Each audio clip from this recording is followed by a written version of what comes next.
This is Infection, the survival podcast recorded live on Tuesday, September 17th, 2019, episode 244.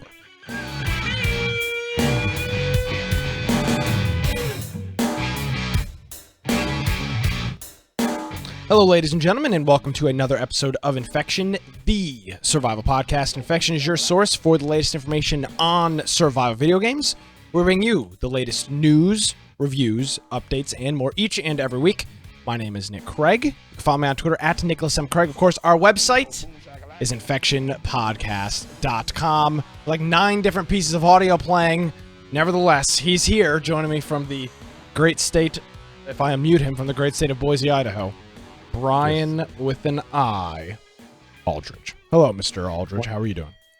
I am doing well. If you want to find me, you can find me on the internet at Boise Computer on Twitter.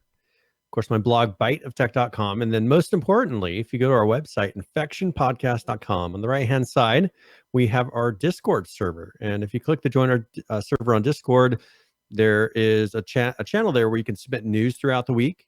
Also, there's places that you can hang out. It's a great app. If you don't have Discord and you do gaming, it's time to do it. They have a great mobile app, web app, desktop app. It's a great way to even screen share. So they have that as a feature. We have our Steam group if you want to get a live notification of when, or I guess an instant notification of when the live show's starting. And that will pop up just saying, hey, we're starting the show. If you happen to be at your computer, you can join us on Twitch, also on Mixer. And then we have a link to our YouTube channel, of course, our Mixer channel, our Twitch channel, and then all the audio forms of the podcast. So if you're listening to us on an iPhone, an Android phone, whatever it is, you can click whichever one's convenient for you. Then we have show notes for now 244 episodes. So if you want to join us and go look, if you're with us live, or maybe you're catching us after the fact, but you want to see one of those videos, you can go and jump on our website and go see all the videos and maybe the notes and things that we're referring to throughout the broadcast. So it's a great little thing to do while you listen or while you watch. Yes, absolutely. Game of the week is back. We played Rocket League last week. Brian was missing. Sorry, I was at hockey. Well, and where are you going to be where are you going to be this week, Brian? I'm going to be in Las Vegas. Oh, okay. So I just probably not playing hockey at that exact moment. I'll probably be doing other things. My man. Maybe I'll send you some images. Hey, I actually have an image I need to show you here in a second that just got sent to me.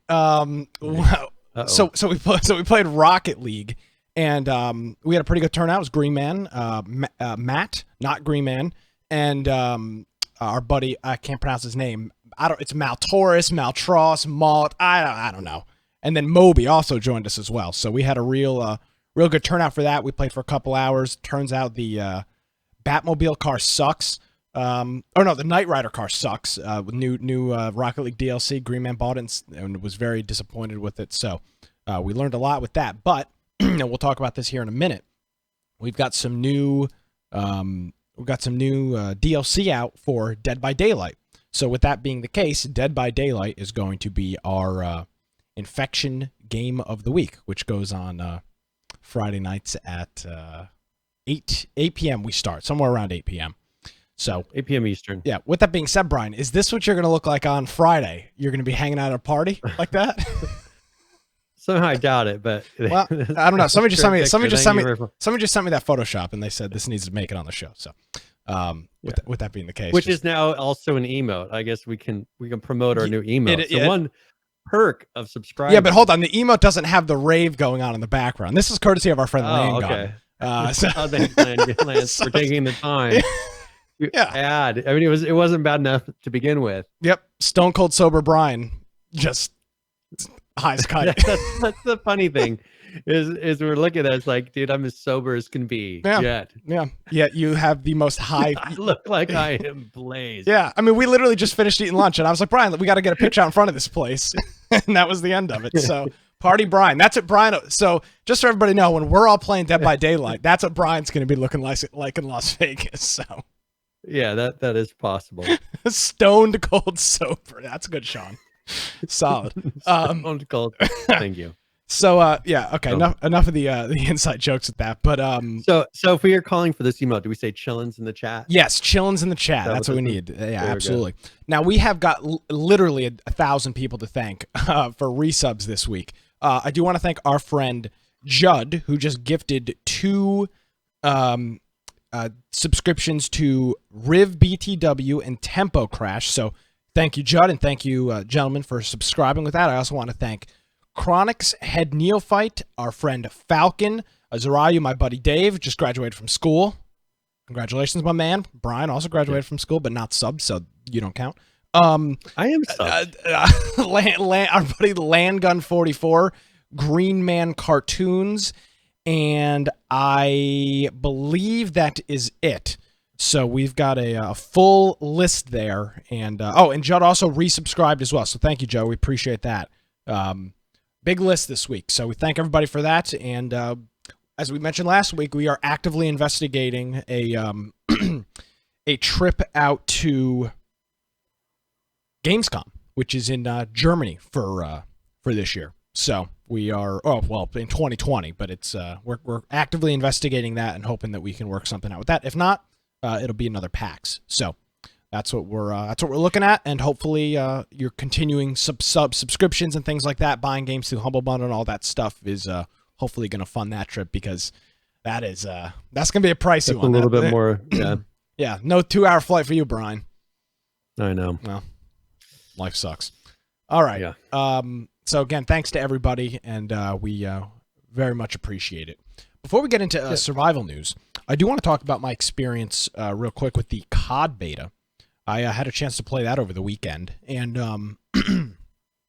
I think, Brian, you and I were both pretty critical of the last Call of Duty. We both purchased it on PC. Yeah. It was the first time I'd actually ever played like a new COD on PC, and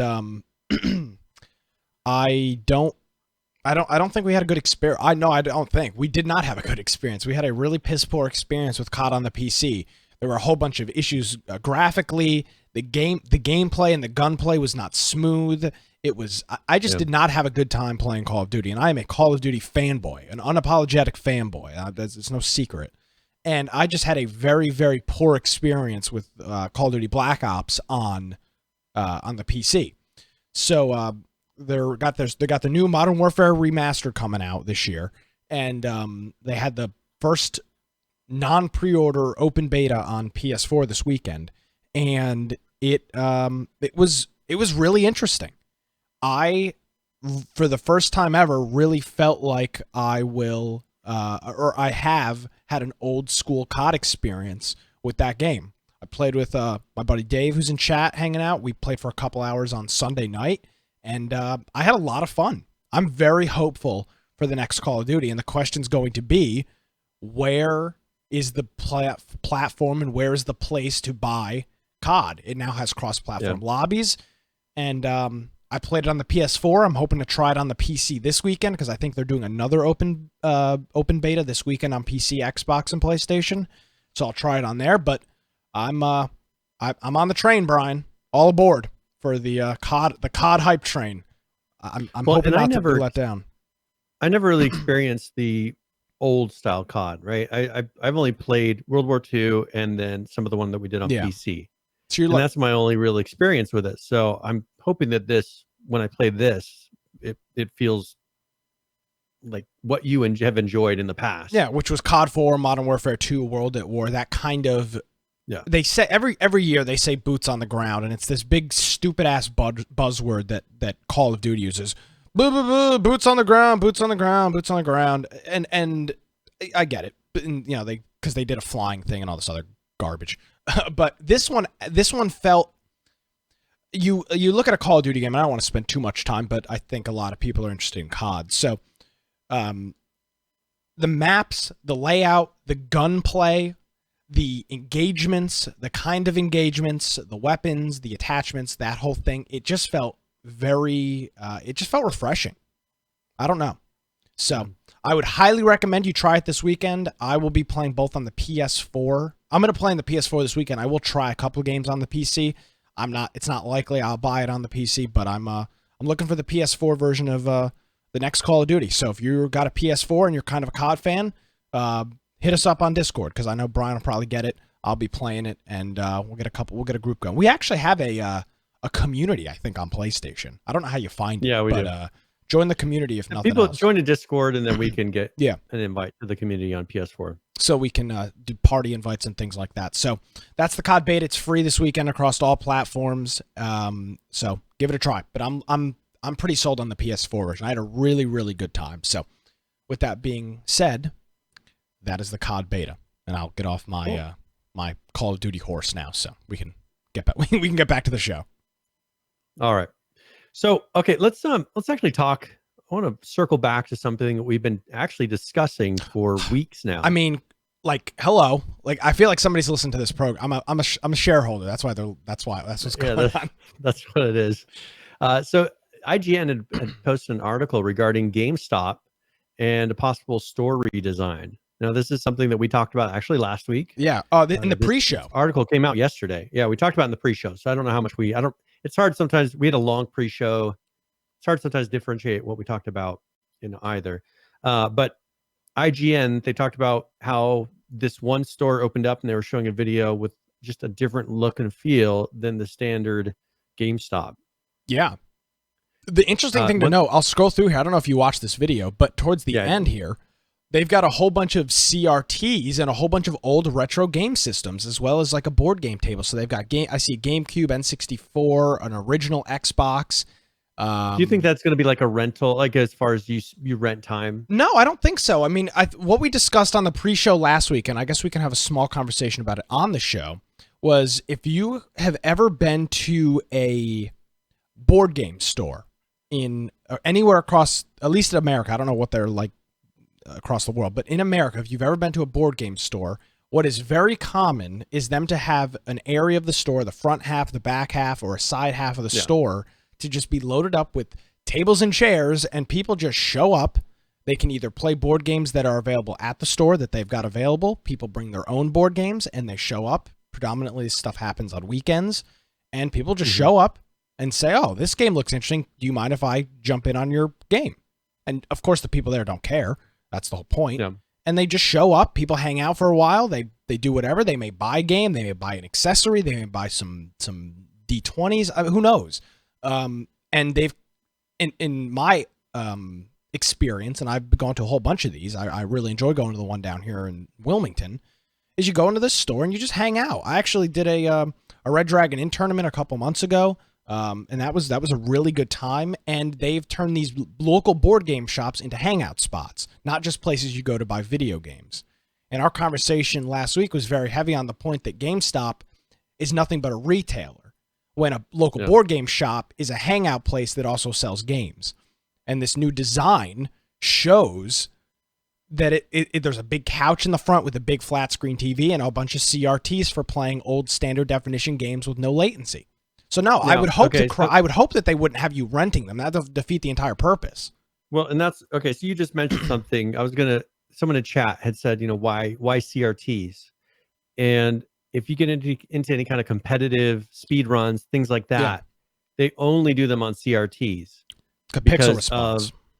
Pixel response and refreshes, and there are issues that come up when you are using LCD on these old consoles. Well, it's not the same experience. It's also the converters. It's an analog to digital converter, when on these older TVs it's an analog to there's no conversion. It's analog to analog. So and sometimes when they're getting into really competitive play, they're actually timing things by refresh. Yeah. So like they're doing a jump on a certain refresh, and if you're doing an LCD, you're not going to see the same thing. So it may not be accurate. So that's one thing that even when we remember when we went into that one panel? Yeah, it was a speed run. This year, but last year they did a speed run. And they had these little CRT monitors that they brought with them, and that was because it was faster. Like to do what they're doing, they need to have an actual CRT monitor. Yeah, and they say that this is just one of the designs, and they say that they've got some stores that will focus on esports, retro games is the one that we showed, more traditional video games, modern games, and then just regular standard designs that they've got now, where it's more of just a retail location. And this comes on the news of GameStop closing 200 stores, which is going to be. I'll have to look, 'cause I'm wondering if they closed the one that's down the road from me, because I saw a piece of paper in the window and I didn't drive up to it. Oh, interesting. So I'm hoping that it's not one of the ones that's closed. Yeah. So we'll see what happens with that. I'm excited. I'm hoping GameStop can kind of revitalize itself. As much as people don't like GameStop and you could talk about their trade-in programs, as Lance is saying, you can trade in 12 games and 2 peripherals and a console for 30 minutes on their retro cafe. With that being the case, it would suck if there was no longer a retailer where you could go in and buy new video games. That was, of course, Walmart and Target and Costco and Sam's Club all sell new games that you can pick up in person, but it's cool to have a store when you want the not, those stores will typically stock Maddens and more popular games, but a GameStop's going to have every new release, and they're going to get a whole hell of a lot more copies than your local Best Buy or Walmart or the Target location. So I'm a big fan of GameStop as much. And if you're wanting something at midnight, yeah, at the time of release, well, the other option is to order it online, and you know what, it's probably going to come in the middle of the day. All these other people will be playing it, yeah, or at the end of the day, depending on how your schedule is for your deliveries. And so that's kind of the downside. If you wanted to be able to start playing, just like with Red Dead, I went to the store and I picked up a copy. So did I, and I was able to play it pretty much instantly. Yeah. So Lance is asking, when was the last time you bought a disc? I bought Red Dead Redemption, which is actually the last game for the PlayStation I bought, and I intend on buying the new Call of Duty in store. I plan on calling GameStop, pre-ordering it, and going there at 11 o'clock and hanging out and picking it up. And then I was able to pretty much sell my Red Dead, because I also had it on digital. I sold the Red Dead and made money back on it. Yeah, the disc version. Yeah, I don't know. I like my little shelf back here with all my games. That's it. Nevertheless, cool stuff from GameStop. Something new, something different, evolving, and wish them luck. It's cool. So Steam is getting a little bit of flack for this. What they're calling the Big Discovery Update. Okay. And this is last week. They released an update as part of they're doing a push to try to have people discover games. Yeah. And so the big side effect that this has been having is that all of these unreleased games and a lot of the indie publishers their traffic on Steam has come to a standstill. They're not getting hits on their pages anymore. And according to them, it's almost dried up completely. And so a number of these different indie developers, they voiced concerns on Twitter, posting graphs. I mean, they have graphs of the traffic as far as people adding it to the wish list, deleting it from the wish list. And you can just see the number of wish list ads has dropped since that day pretty dramatically. And so that's a pretty big frustration for a lot of these groups. I mean, do you think that it's better, though, that they're having people discover titles that have already been released versus titles that are unreleased? Yeah, I mean, I read through this article. It's over at Kotaku, and I couldn't tell if it was kind of a hit piece on Valve. I mean, anytime you change an algorithm, a search discovery, a way that your system recommends things like this happen. Yeah. And the fact that we would expect it to be perfect right off the bat, we would expect there to be no issues with how, I mean, they've got a way they recommend products, and then all of a sudden that they've changed the entire way that recommendation works. Of course, your wish list ads. It's probably just showing other titles in play. It's not that they're less discoverable. It just shows them to different people, maybe. It's showing probably titles that are already released versus showing you what you might want that's coming out in a month or two. Yeah, and then some of the shock in here is the developers of this Unbounds is, I guess, an indie game, and they wrote, "Thank you, Steam, for killing indie gaming." And the thing about that is Steam, by it single-handedly, prior to any of these other launchers, which you look back how long Steam's been doing what they've been doing, single-handedly has made indie gaming what it is today. And to make such an asinine comment like this jackass over at Unbounds, whoever that is, thank you, Steam, for killing indie gaming. Really? Does that really sound like an accurate thing to say? That's a very stupid thing to say. Because it's just not accurate. Well, Steam has done more for indie gaming in the last 15 years than anybody else has done combined hands down.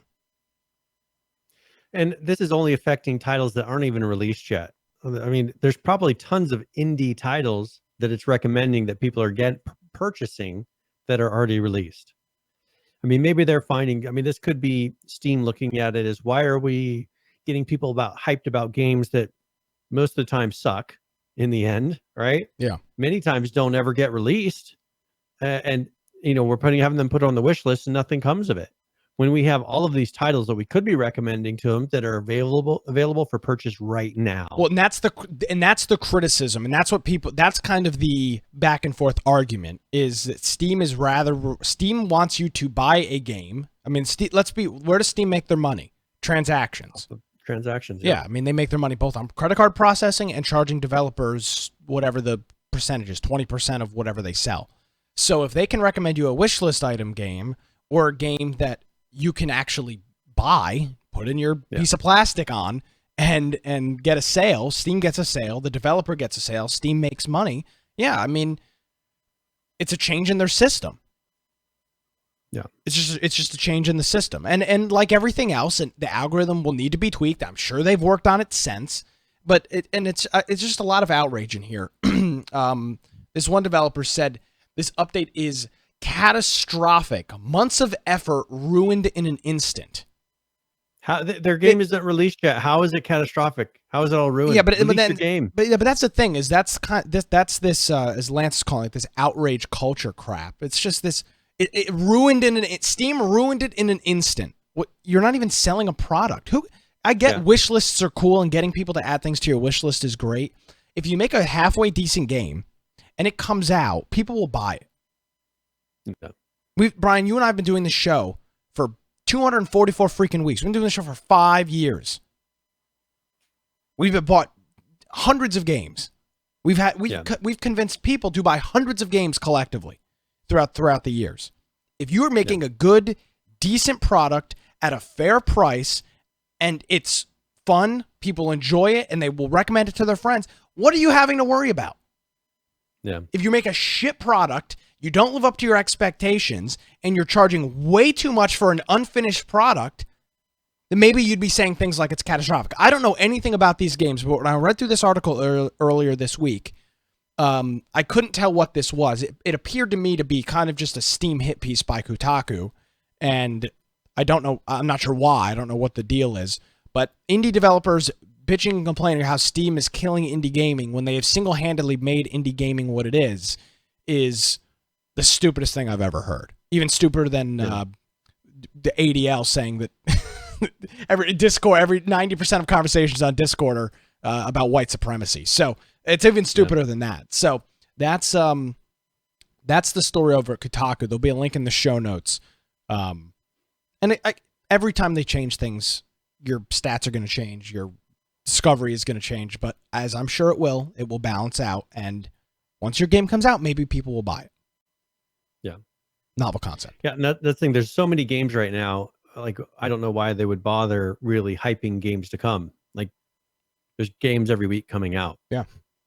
So, maybe they're just wanting to focus on the games that are out. So another thing that came out that was by Rockstar, and they've actually done their own launcher now. Yeah, pretty cool. So if you sign up for the launcher, they give you a copy of San Andreas for free on the PC. Free game. But this is a way just to show all of and I'm kind of curious. Right now it says for certain games, buy on Steam.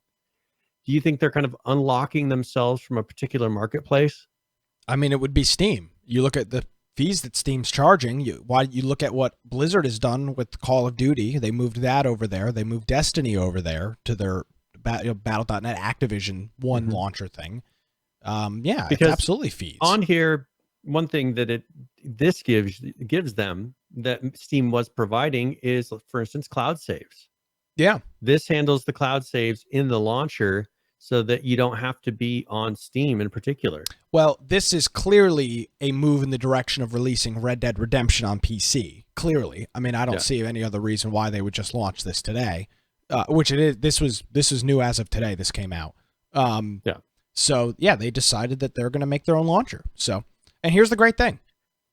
I know our our community is not a fan of launchers. I'm not a fan of them either. But if you want a free copy of a game, you can get it. And if you don't want a free copy of a game, that you don't have to download it. It's fantastic. So it's free. I'm just wondering if in the future, if this will be auto-installed with Rockstar games. Yeah, but here's the thing. You already have a Rockstar account. So to play the game, you have to have an account. So yes. But I'm saying as far as handling updates, handling syncing to the cloud, all of that stuff, I think that maybe they're going to not rely on any of these other ways that they were doing it before. They're big enough to not have to, have this be the way. Yeah, it's probably more reliable. Yeah. And maybe they'll have something that works between various services at that point. Well, and you look at the hundreds of thousands of millions of copies of Red Dead Redemption they could presumably sell on PC, and you take that 30% transaction fee, and after credit cards are 3.5% typically, let's say after everything else, maybe it's 10% after they factor in the cost of the servers and everything like that. Talking about 20% more per copy of game, and you're selling millions of copies of it on PC. Talking about tens of millions of dollars potentially. Well, one thing that I noticed, so I did play some Rocket League, and I played with someone that was using an Xbox. Mm-hmm. So we created a group in there. We're doing cross-platform play. Yep. One thing that doesn't work is the voice chat. Of course. But what I'm looking at is, of course, Epic purchased them. I think they're going to showcase that, which will separate the voice chat from PS4, Xbox, PC. I think that that's going to be where they pretty much showcase their voice chat feature for Epic, is possibly on something like Rocket League. Build it into the app. It connects to the Epic services that they're going to be promoting, and then you can actually do voice chat on a console, because that was something frustrating. We had to open up Discord and do it separately outside, but then you're dealing with an earpiece and then the game audio. It's just a mess. Yeah. But I think that that's going to be a big thing similar to this. It's taking it away from any individual platform, so they're not handling it individually because they don't talk well together. No, they don't. It's either all Steam, or it's all Epic Store right now, or it's all PS4. And these things don't interact and share information at the moment, other than letting you play a game together. Yeah. So I think that you're going to start seeing more and more like this, where it's individual. And you can thank Epic for that, because they have really, with Unreal, they really have spearheaded that whole thing. I mean, okay. So Landgun is calling me out. So I'm going to make this a prediction. What is your prediction? That Rocket League will be the first game released using Epic's new upcoming voice chat and features of the API. Gotcha. So I'll even put a date on this one. Look at, there it is. All right. So there you go, folks. That's it. It's the Rockstar Launcher. You can go to their website, rockstargames.com, and download it. You already have, if you've played any of the recent GTAs on any platform, you already have a social club account, which is Rockstar. So just good luck figuring out what your username and password is, but go ahead and you can get in on that and give that a try. Speaking of Discord and chat and voice applications, there was an interesting post about Discord this week. And Brian, this is something that we actually heard about at PAX, but yes, yeah, I think, I don't know if we were talking about the pre-show last week or during the show, and I said, oh, we can't talk about that. And this is that. So it wasn't. This is what we weren't supposed to talk about. I mean, obviously, it wasn't like super secret. I'm sure it was leaked somewhere prior to this, but essentially, Discord is moonlighting their Discord game service. If you remember back about over a year ago at this point, they launched their service where you could buy games through Discord. One of the ones was actually a survival game. It was Last Year the Nightmare, and it was kind of like a Friday the 13th, Dead by Daylight style of game. 3 or 4 player co-ops running away from a killer in a closed area, completing objectives and goals and whatnot. So they have just decided that that they're going to be pushing that down and getting rid of that. And we actually chatted. Well, you may have had a longer conversation about it than I did. But the guys at Discord were pretty much like, we found out that like less than 5% of the user base was using the service, and it just made absolutely no sense to continue development with it. And say what you want about Discord. I mean, they've got plenty of problems, banning servers for no reason, just doing whatever, typical censorship stuff that we've seen. Discord is a social media for all intents and purposes. But you got to give them credit for not trying to force it, understanding. First of all, it never really made sense, but we'll give this a shot.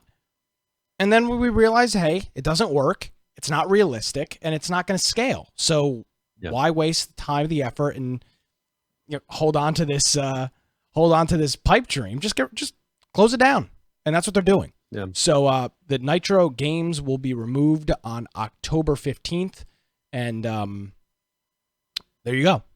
So that is what's going on. And this is something. One thing that they are pushing is that Nitro. Yeah.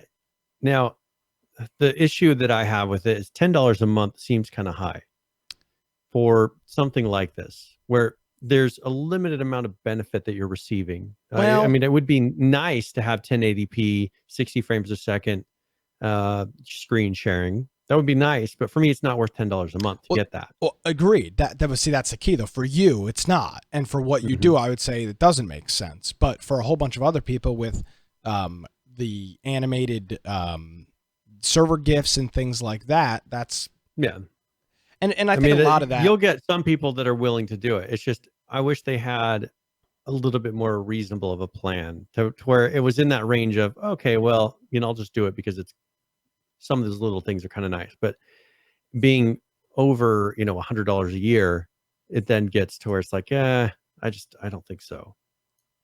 And part of what I think, you look at that $10 and you say, I think part of their strategy is, and we've talked about this a lot, Brian, value for value, right? People look at that and say, am I really getting $10 worth of value out of this Discord Nitro? No, but what am I actually doing? I'm supporting Discord. I use the service. It's free. We've talked about this a lot. There's got to be a way for them to pay for all this. Yeah, absolutely. I mean, they're providing a whole crap ton of stuff. I mean, I've got like 3 private servers that are like literally for myself. I'm the only ones in those servers, and I use them to organize notes and links and things across multiple devices.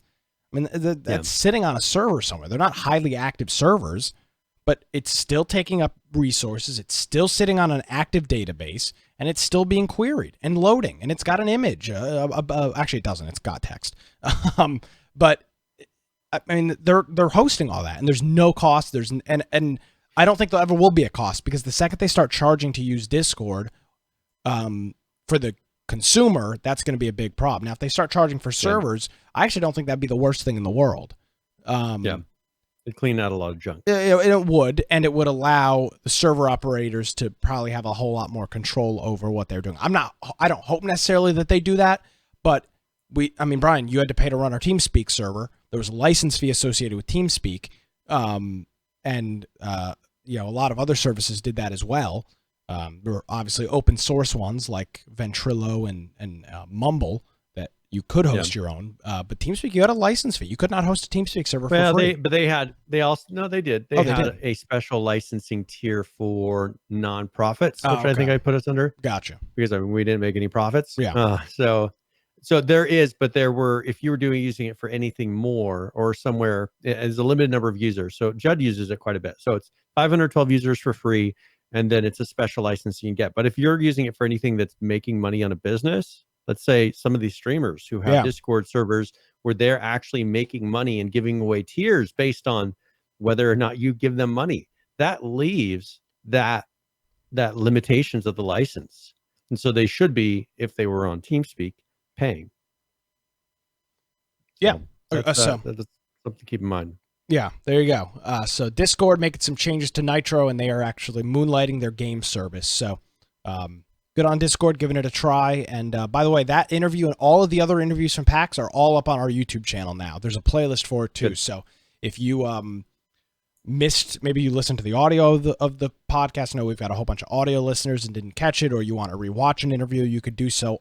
All of those interviews, everything that we've shown on the show is up on our Infection Podcast YouTube channel. So you can go and check that out. One thing that I've always done is actually, whenever I post an image in Discord, I always use Imgur. Yeah, that's what I used to. Just because I realize, like, Discord's hasn't really asked me for money or ever demanded money or tried to force an ad down my throat, right? And so I always use Imgur. And now Imgur, I have no idea how they're making money. Ads. I don't know how they're storing. I don't see them.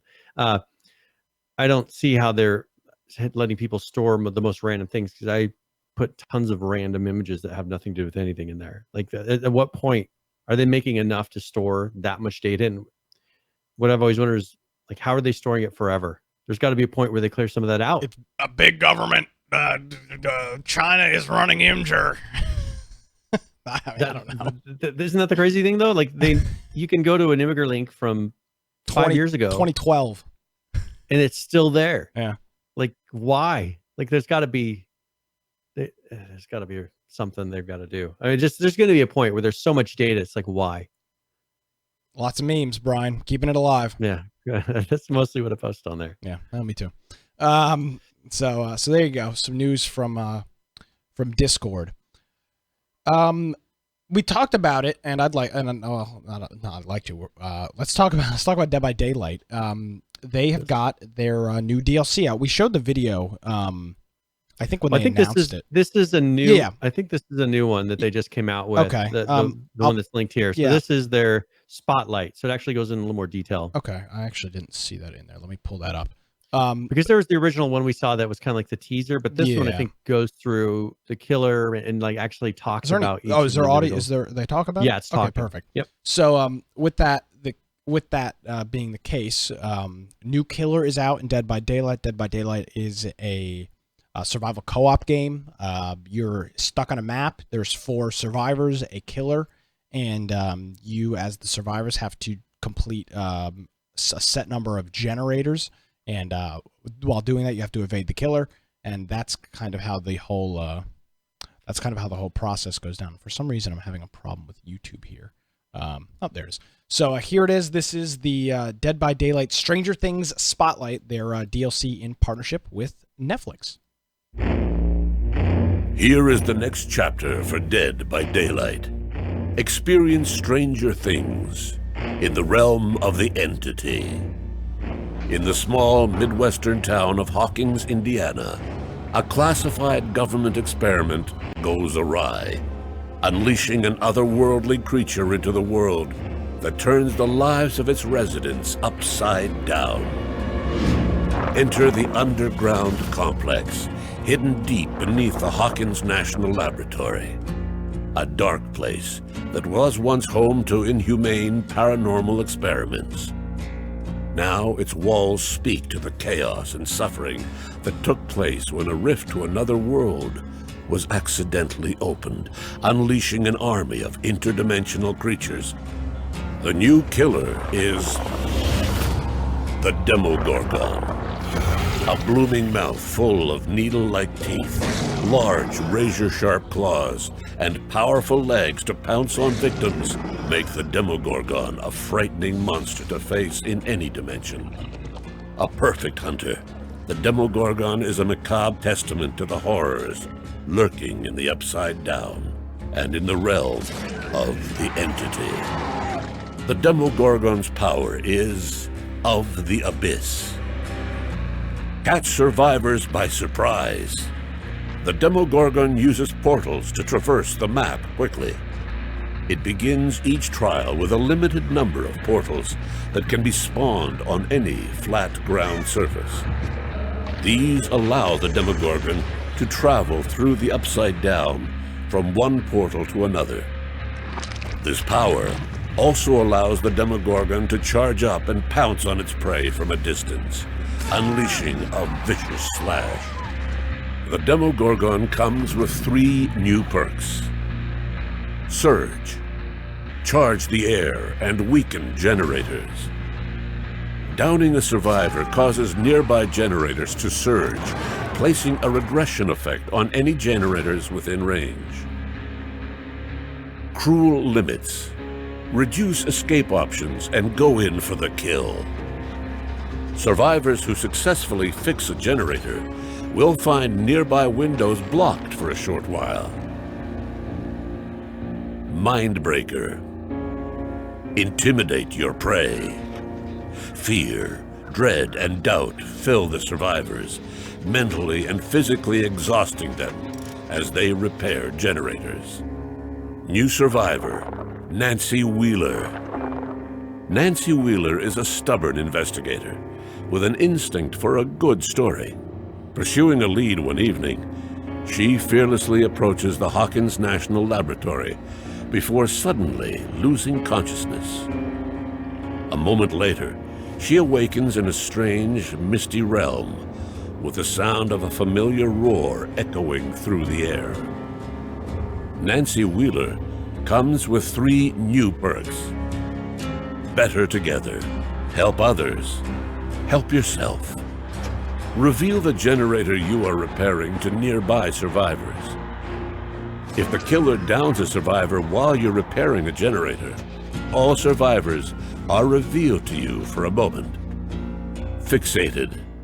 Nothing stands in your way. Your tracks are revealed to you, and when you're uninjured, you can walk faster than usual without leaving any tracks for a killer to follow. Inner strength. Look inward and trust your instincts. Cleanse a totem to activate this perk. Once activated, you can enter a locker to gather your strength and heal. New survivor, Steve Harrington. Steve Harrington is an unlikely mentor and leader. One evening, he received a call for assistance from his friend Nancy Wheeler. He drove all the way to the Hawkins National Laboratory, searched the area. Before he realized what was happening, the ground opened and a swirl of black mist filled his eyes. When he awakened, he was in a strange place that seemed familiar yet unfamiliar at the same time. Steve Harrington comes with 3 new perks. Babysitter. Risk it all to save a friend. The survivor you save from a hook leaves no blood trail or scratch marks for a short time. This bold and courageous act also allows you and the killer to see each other's aura for a short time. Camaraderie. Friends bring you strength. Survivors who come close to you as you struggle against the entity on a hook will give you hope and strength, briefly pausing the struggle phase timer. Second wind. One good turn deserves another. When you heal a survivor, the perk activates. If you unhook yourself, or you are unhooked by a survivor, you heal automatically. There are things that lurk beyond the boundaries of the known world. Horrific and strange things, best left unseen.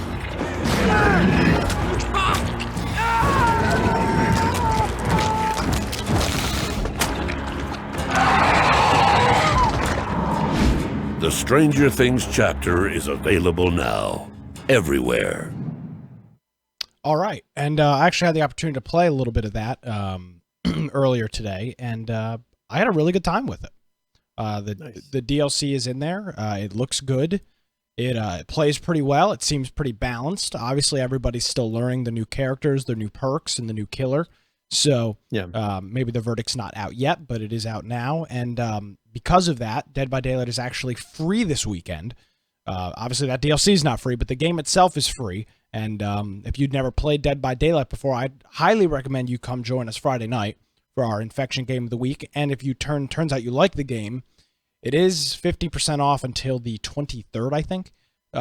So try it out this weekend. Come hang out with us Friday night, or we'll be playing over the weekend as well. And come hang out. If you've never played Dead by Daylight, we'd love to have you and teach you learn you a little bit about the game. And I don't know, I really enjoy it. And I was actually chatting with Maltros about this on Friday when we were playing Rocket League. He said, Nick, I appreciate how upfront you are about what you play and the kind of game it is and what it is. And yeah, I mean, I've been very clear. I play pretty much Dead by Daylight and League of Legends. That's about it. I mean, I play other things from time to time. I'll try betas. I'll try other games when they come out. But my 2 main games are are Dead by Daylight and League. So with that being the case, the game is free this weekend. The new DLC is out. I think it's $12, $11, something like that, and you can go ahead and check it out. Cool. Yep. So, and I don't know if I'll be since I'll be out of town. I don't know if I'll be playing it from Las Vegas. We'll see. Yeah, I don't know if do you have a computer that will play that? Yeah, I do. Oh, okay. So maybe. I just don't know what the team's doing. I don't know what I'll be doing yet. But maybe I'll bring my laptop with me. Hey, there we go.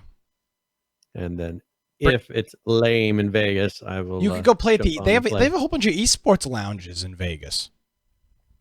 That's true. Go hang out. Have a couple brews, play some Dead by Daylight in a very loud Vegas casino with trying to talk to you on voice chat. Hello. Can you hear me? Yeah, he's the killer's here. So yeah, there you go.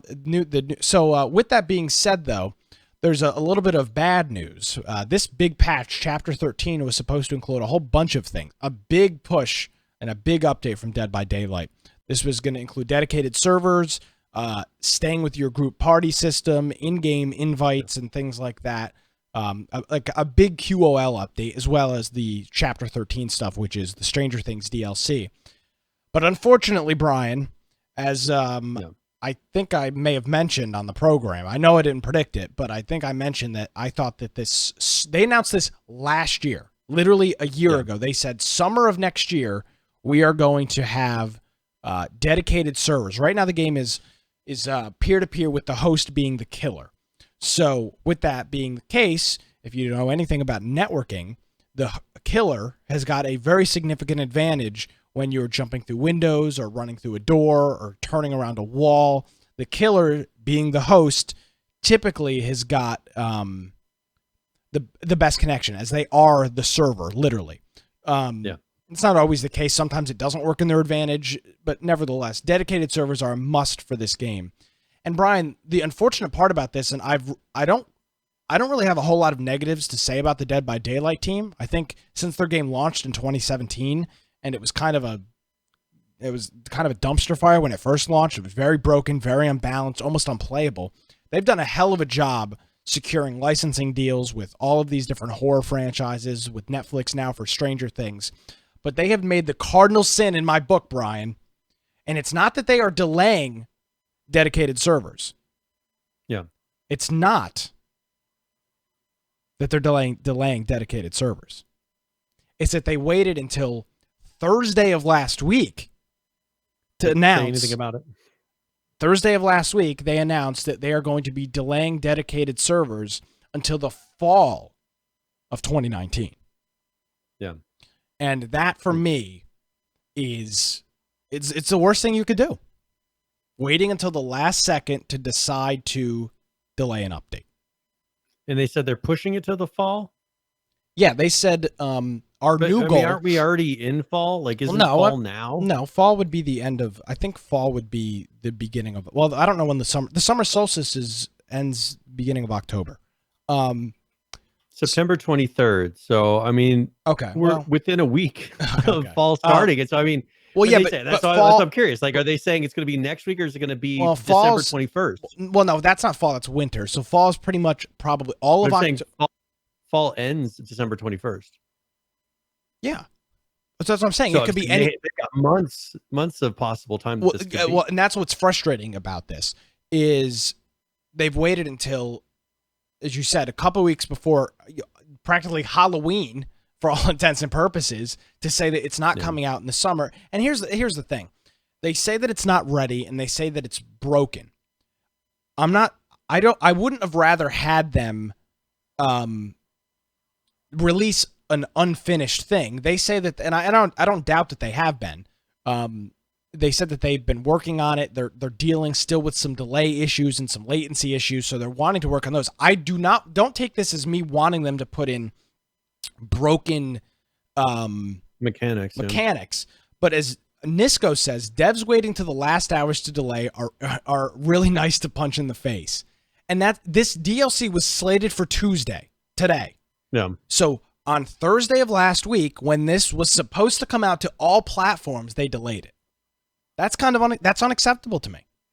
That is just it's just not acceptable. You're telling me Tuesday of last week they knew that we're going to release it on Tuesday, and then all of a sudden there turned out to be a big issue? I just don't believe it.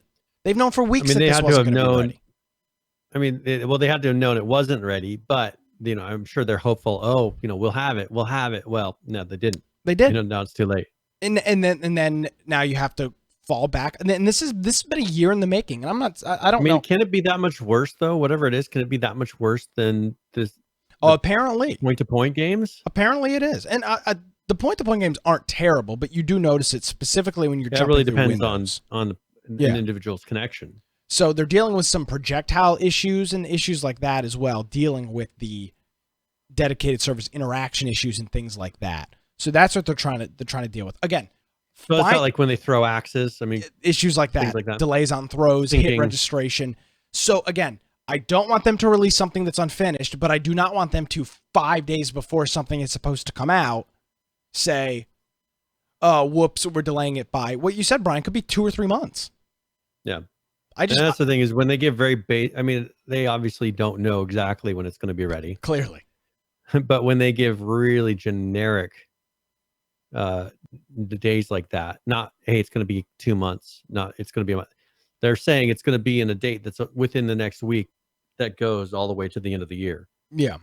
That's a big range. That's not really an answer. No, and it's very disappointing for me, and I know for a lot of other people, that it's so last minute, and we've been so waiting for dedicated service to be dealt with. Because as a survivor, which is what I mostly play, it's 100% what I play, it is a huge disadvantage for survivors. So with that being the case, they're working on it. They say that they're going to stream the live tests of things that they're working on and fixing, and they'll have 2 Asian servers, an Australia server, 2 European servers, 2 North American servers, 1 South American server, and then they'll periodically be enabling additional servers and regions to test the impacts. Now, those are it's not one server in that region. Those are the regions that server clusters will exist. So it's going to be interesting to see how queue times. They're using some sort of cloud service. Yeah, and the big thing is going to be queue times and how that's dealt with, because right now in Dead by Daylight, there's not really a big queue issue. You can get in a game relatively quickly, and if it now goes to 10 minutes between games because you're waiting for a dedicated server to open, that's going to be a problem. Now, Brian, you've got to remember, this is a big tax that they've just put on them, a big burden they put on themselves. They are now going to have to operate. And a recurring cost. But they're not, and they do sell DLC, and I bought some of their DLC. One of the few times I bought DLC for a game, and I don't mind buying DLC for their game. I don't know why. Maybe it's because I play a lot of it and I enjoy it. Any game that someone is actively playing, they should be willing to go and purchase a DLC or throw a little money at it every once in a while. If it's something that has a ongoing cost. Yeah, I have 170 hours in the game, which is a lot of time. I know people have thousands of hours, but for me, it's a lot of time. And in general, it's a lot of time to put into a game. So, but those DLCs, like right now with the sale going on, most of those DLCs are selling for like $3. I know Green Man Gaming, GMG, did a Friday the 13th sale, and it may actually still be going, I'm not sure. But they had a whole bunch of a whole bunch of the Dead by Daylight DLC on sale as well. So I bought stuff through GMG, but it was like $4. So how does that calculate into operating, 10 server regions across the world? I have a feeling this could be a problem, and they might have to do some sort of pass or something for you to get access to dedicated servers, and that I think would really kind of destroy their game. So I'm a little anxious to see. Do you think that's an optional alternative to them? The way they're doing it right now, they're doing it based on themes of you go and purchase a skin that's based on a theme, right? Well, no, you're purchasing the character. Skins are something different. The character, but I'm saying it's based on a theme of a movie or some in a lot of thing. cases, yeah. And do you think that with the season pass, because that'd be a lot more possible skins you'd receive. They have to throw a lot more smaller skins in with it, of having some sort of a system where you unlock skins, and maybe at the end, if you beat the whole season pass, you then get that full skin. I don't know how they would do it. They do sell cosmetics as well. So when you buy a DLC, in the case of the Stranger Things one, you are getting the character, the killer, which is one of the characters, and then in this case, in this DLC, 2 survivors. Those 2 survivors have 3 abilities apiece, and the killer's got 3 abilities. So that's what you're buying. They do sell cosmetics for those survivors. So different pants, shirts, hairstyles, whatever.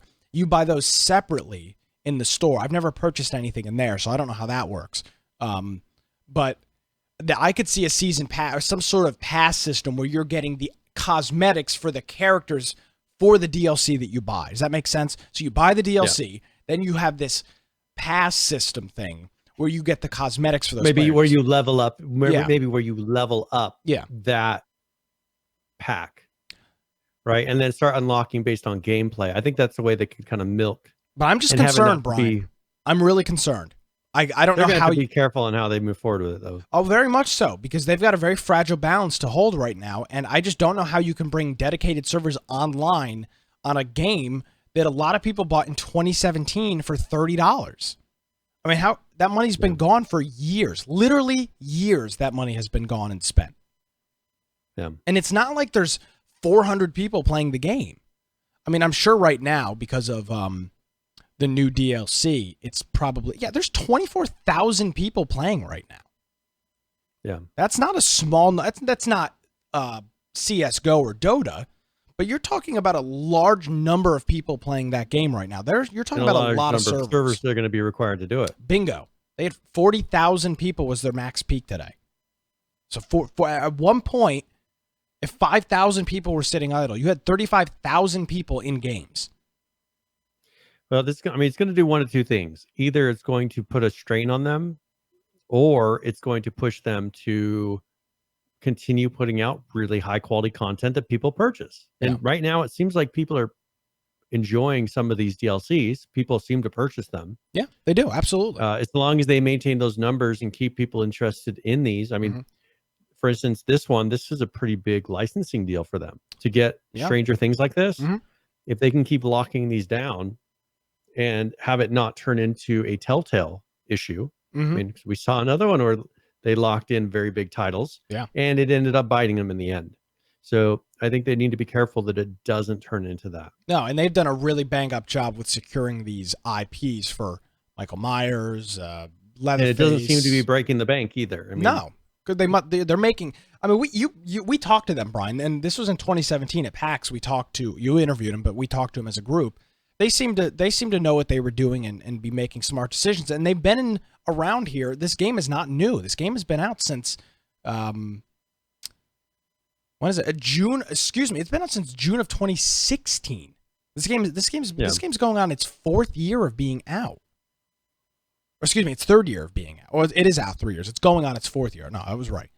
So, with that being the case, this is not some new-fangled thing. So, I mean, that's what's going on. Yeah, we'll just see how they. I mean, I think they've been playing it well up to this point, and we'll just have to see what they end up doing. I mean, we've seen other companies that have turned around and messed things up when it was going well. Absolutely. I mean, I don't think anyone would have guessed that Telltale was going to fold like it did. No, everybody thought that the Walking Dead series, everybody liked, regardless of the movie, it was different enough. It was good enough of a story. People were purchasing it not because of the television show. They were purchasing it because it was a really good story and well done. Yeah. But I don't think anybody thought that they were struggling that much financially. So, Friday night, our game of the week is Dead by Daylight. I hope you'll join us. It's a good game. You should check it out. And it is free this weekend. So there is, no cost. Just download the game and you're ready to go. So hopefully you'll join us at 8 p.m. in our Discord, infectionpodcast.com for all of that information. Very good. All right. So here's a game. Actually, I wanted to mention really quick. Yes, sir. So I've been playing some Rage 2 this week. Oh, really? I did end up purchasing it. And so far, I am not impressed. Personally, I liked Rage 1. Okay. I liked the grittiness of it, the feel of it. It was kind of repetitive at times, but it was interesting, right? I played the whole thing and did the whole story, and I felt like there was a story. And so far, having played Rage 2, the visuals of it is very strange. It just doesn't feel natural, and I can't tell, like, the story's not pulling me in whatsoever. Huh. And it doesn't feel like a big open world. I mean, it is a big open world, but it doesn't feel like it because it seems like the only point of the vehicles, there's not things in between. You're just driving to points, getting out of your vehicle, and then looting a place. There's places you go loot and you don't even kill anybody. It's just it just feels very odd. I don't know if there's going to be a point where it pulls me in and it's like, okay, this is interesting, but I usually need a little story to move it along. It had Neophyte saying like railroad tracks. It feels like railroad tracks. It feels like you're just driving from point A to point B, getting out, doing something, getting back in your car, because it has lines, it has arrows pointing to the direction you're supposed to go. And so all you're doing is following those. There's no real things that pop up between those places. So you're just driving. And it feels so empty to me at the moment. So I'm hoping it pulls together and becomes a little bit better. But right now, I'm just not enjoying Rage 2. Where are you playing it? I'm playing on PS4. Okay. So it doesn't feel engaging. It just feels very empty. How much was it? It was 50% off right now. So maybe $30. Rage is a full $60 title, from what I understand. Yeah, I think I got it for. Let's see if I can find it on. It was maybe like $25. Okay, yeah. I think right now, no, on Steam it's $59.99. So maybe I got it for $30 or $25. Gotcha. On PS4. That's a shame. Yeah, I was hoping. Now, I wasn't a big fan of all the pink because I liked the gritty, dark feel. Like as far as it actually felt like something had happened and the place was empty, and all these pink colors just don't make sense to me. Having pink everywhere.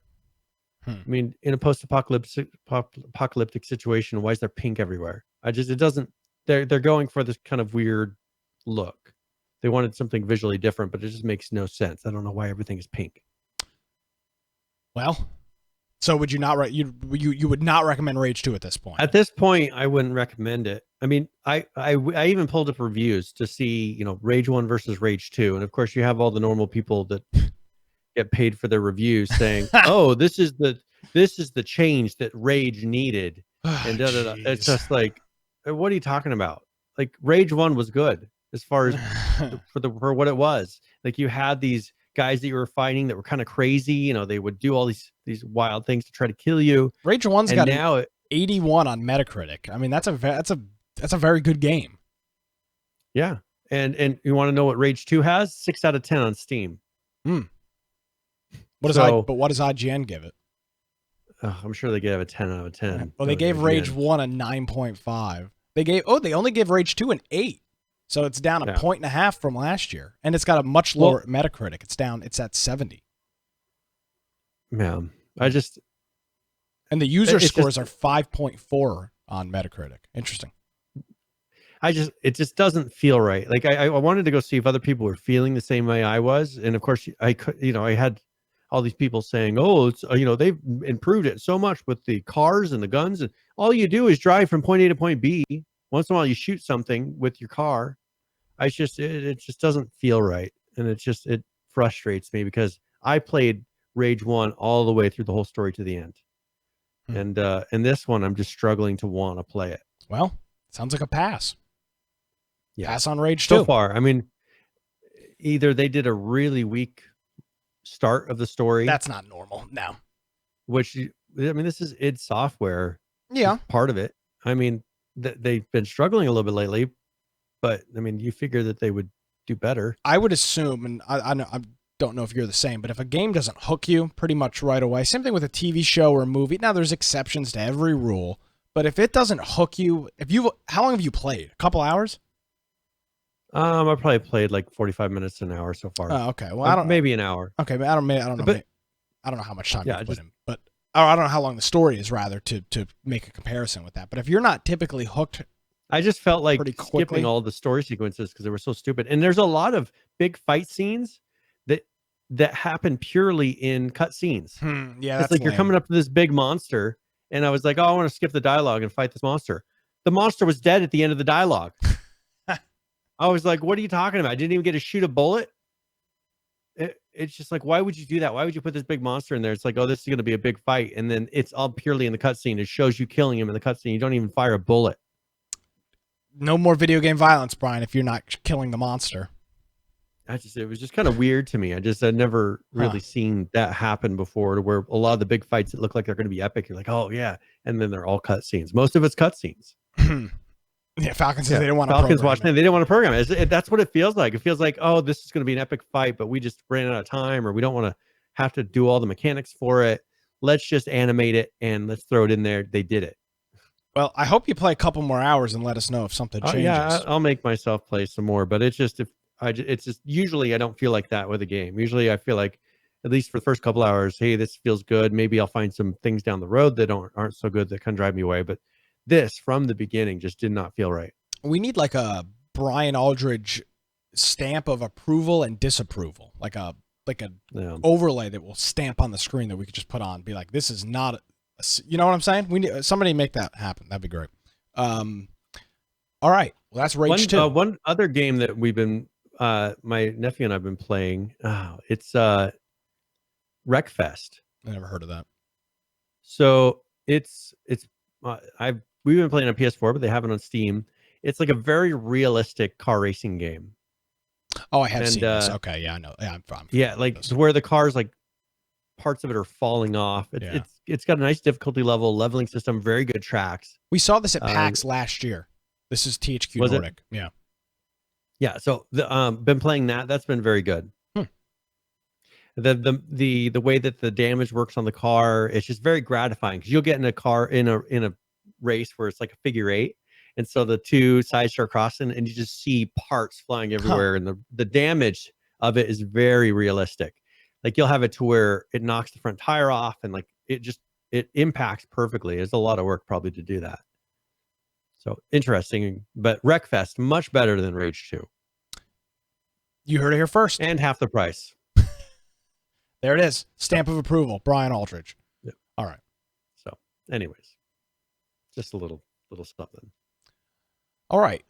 We've got some other gaming news in here. What do you want to go to? Well, let's talk about a game that released this week, Borderlands 3. Yeah. And then there's been some complaints. Of course, there's always complaints on the internet. Yeah, even before the game came out, it was being all of the game's issues are being talked about before anybody had actually played it. Yeah, and one thing they've been mentioning is that there's a lot of issues with frame rate drops, performance, just issues with the game in general. So this is Borderlands 3 is an Epic Game Store exclusive, but it's also PS4, Xbox, so you can get on those various. And Borderlands 2 you could get on Steam, and I'm sure Borderlands 3 eventually will be on Steam as well. But a lot of people are just saying that it's just not running well. A lot of issues. I've seen other people talking about how, on Epic, that the DRM, like people have refunded the purchase and they can still play the game. So that'll be interesting to see how that works. Yeah, that's kind of a side issue. Just like everything else, I've talked to a couple people in our community who are playing this now, and one of them said he had one issue when he launched the game originally, and I think it either crashed or it froze or something. He restarted it, and he hasn't had an issue since, and that was over the weekend. So how much do you think is just people looking for problems and making claims? No, I don't think people are looking for problems, but I think you look at almost any major PC launch of a game, and this is what happens. Guess where you're not hearing these stories? On the Xbox and PlayStation. Why? Because they're closed platforms that they can do extensive testing with. I mean, Brian, the Call of Duty was just like this. Even weeks after the game launched, there were still graphical issues that caused me to have to restart my computer to see assets in the game. This was a known issue weeks after from Activision. This is not an uncommon, unheard of issue. I know people are talking about frame rate issues and things like that, frame drops and whatnot. And I get it. That's frustrating.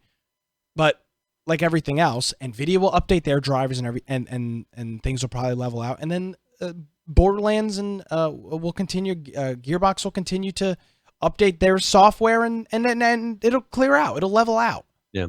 But I haven't seen the game breaking week ones. Yeah, I mean, just people saying that there's some a lot of high disk usage, high CPU usage, things like that, which they'll figure out on their side. You never know what kind of system they're running it on. I mean, there's so many variables when you're not dealing with the console of what could be happening here. So I had one of our community members message me over the weekend, and said, "Hey, here's my system build. I have a 144 hertz monitor. I'm not getting 144 frames per second. What do you think is?" I did a little research. I was like, "Okay, you want to know what's causing you having your frame drops? For instance, the Windows overlay." Yeah, there was a couple things that it wasn't necessarily even the game. It was how Microsoft and Windows are overlaying and trying to add these extra bars and things for you over the top that was not allowing it to hit its full frame rate. So there's a lot of variables that could be pointing into this. Yeah, and just like everything else, the people love to hate things, and again, I haven't played this, but I didn't see the disastrous level of issues on launch. I saw a lot of complaints about frame drops and frame issues. That's not that stuff can be fixed.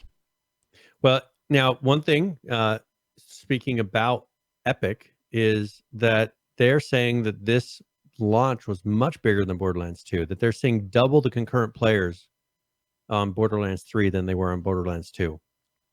Good for them.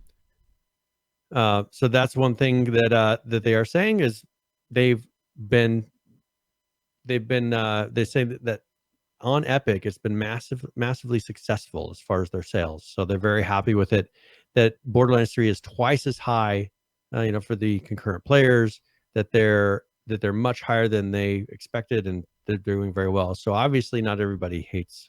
Yeah, well, good for them. Hates the Epic Store. So congratulations.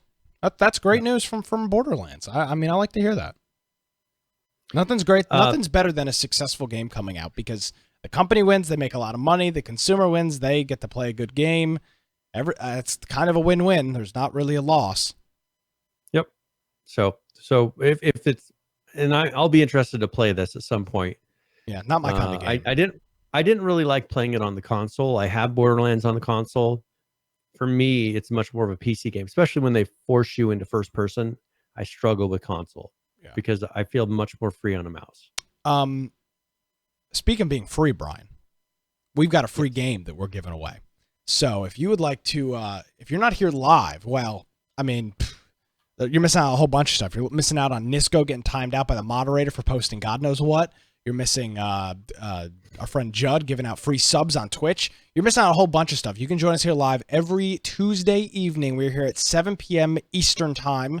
Right here, we stream on Twitch, twitch.tv/Infection Podcast, mixer.com/Infection Podcast, and on our YouTube channel. We're in 3 different locations. I'm monitoring the chat room everywhere, and you can go ahead and join us for that live and have the opportunity to win a game. Do we have a game today? What are we winning? Well, here, give me 1 second. Oh. And I will have it. I thought I did a pretty good stall job there. I know you did stall. I was like, you almost gave me enough time. I mean, I did a professional level lead up stall into that, Brian. I did the graphic. I stretched. The producer was yelling in my ear, stretch. And I stretched. I need 10 more. I stretched the hell out of that, Brian. No, you did wonderfully. So what we'll do is if you do exclamation point giveaway in chat, this is going to be a 60-point raffle. So you should be listening for about an hour here if you're watching. And let's give away a copy of Surviving Mars. We could do almost 2. We don't want to keep that habit up, do we? Your call. You're the game. Well, we'll just do this one because this is a very well received. Okay. This is a $30 title. Usually I'll base it on the price. So this is a $30 title, and it has mostly positive ratings. So Surviving Mars, it's a city builder strategy survival game. Hey, Space Mars. So you can't say that we never do anything with survival here. Yeah. You remember what the original name of this segment was called? I don't remember. Brian's Game Dump. That was the original name. We used to play that toilet sound effect. What the hell? What the hell were we thinking? I don't know how many. I wonder how many games I've given away over the. Somebody want to do the math? However many years we've been doing There's got to be an infection historian in here that's kept track. That's been sitting there and adding it. They do a mark on the wall every time I give one away. That's one of those crazy ass long old school calculators with the spool of paper that's just building up, or a dot matrix printer. It's just slowly feeding everything out. Yeah, and this game has, I mean, has very good ratings. This looks so fun. It looks really good. I'd play this game. Then enter the giveaway. No, I mean I can no. I'll just have you buy me another copy. Oh, thanks. Since you don't have to buy the Stranger Things DLC, you can buy me a copy. Oh yeah, I've got that already. Yeah. Is that nice? Buzz off. Frig off, Ricky. So if you're interested in that, make sure you put ! giveaway in chat, and then we will give away.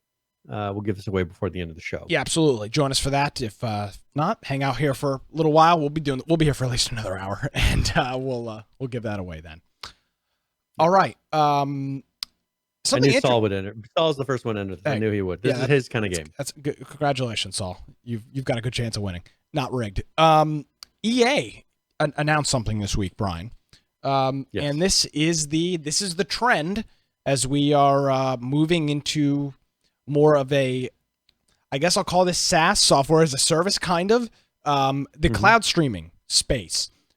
Google is invested. I can only imagine how many millions of dollars in Stadia and what they're doing with that.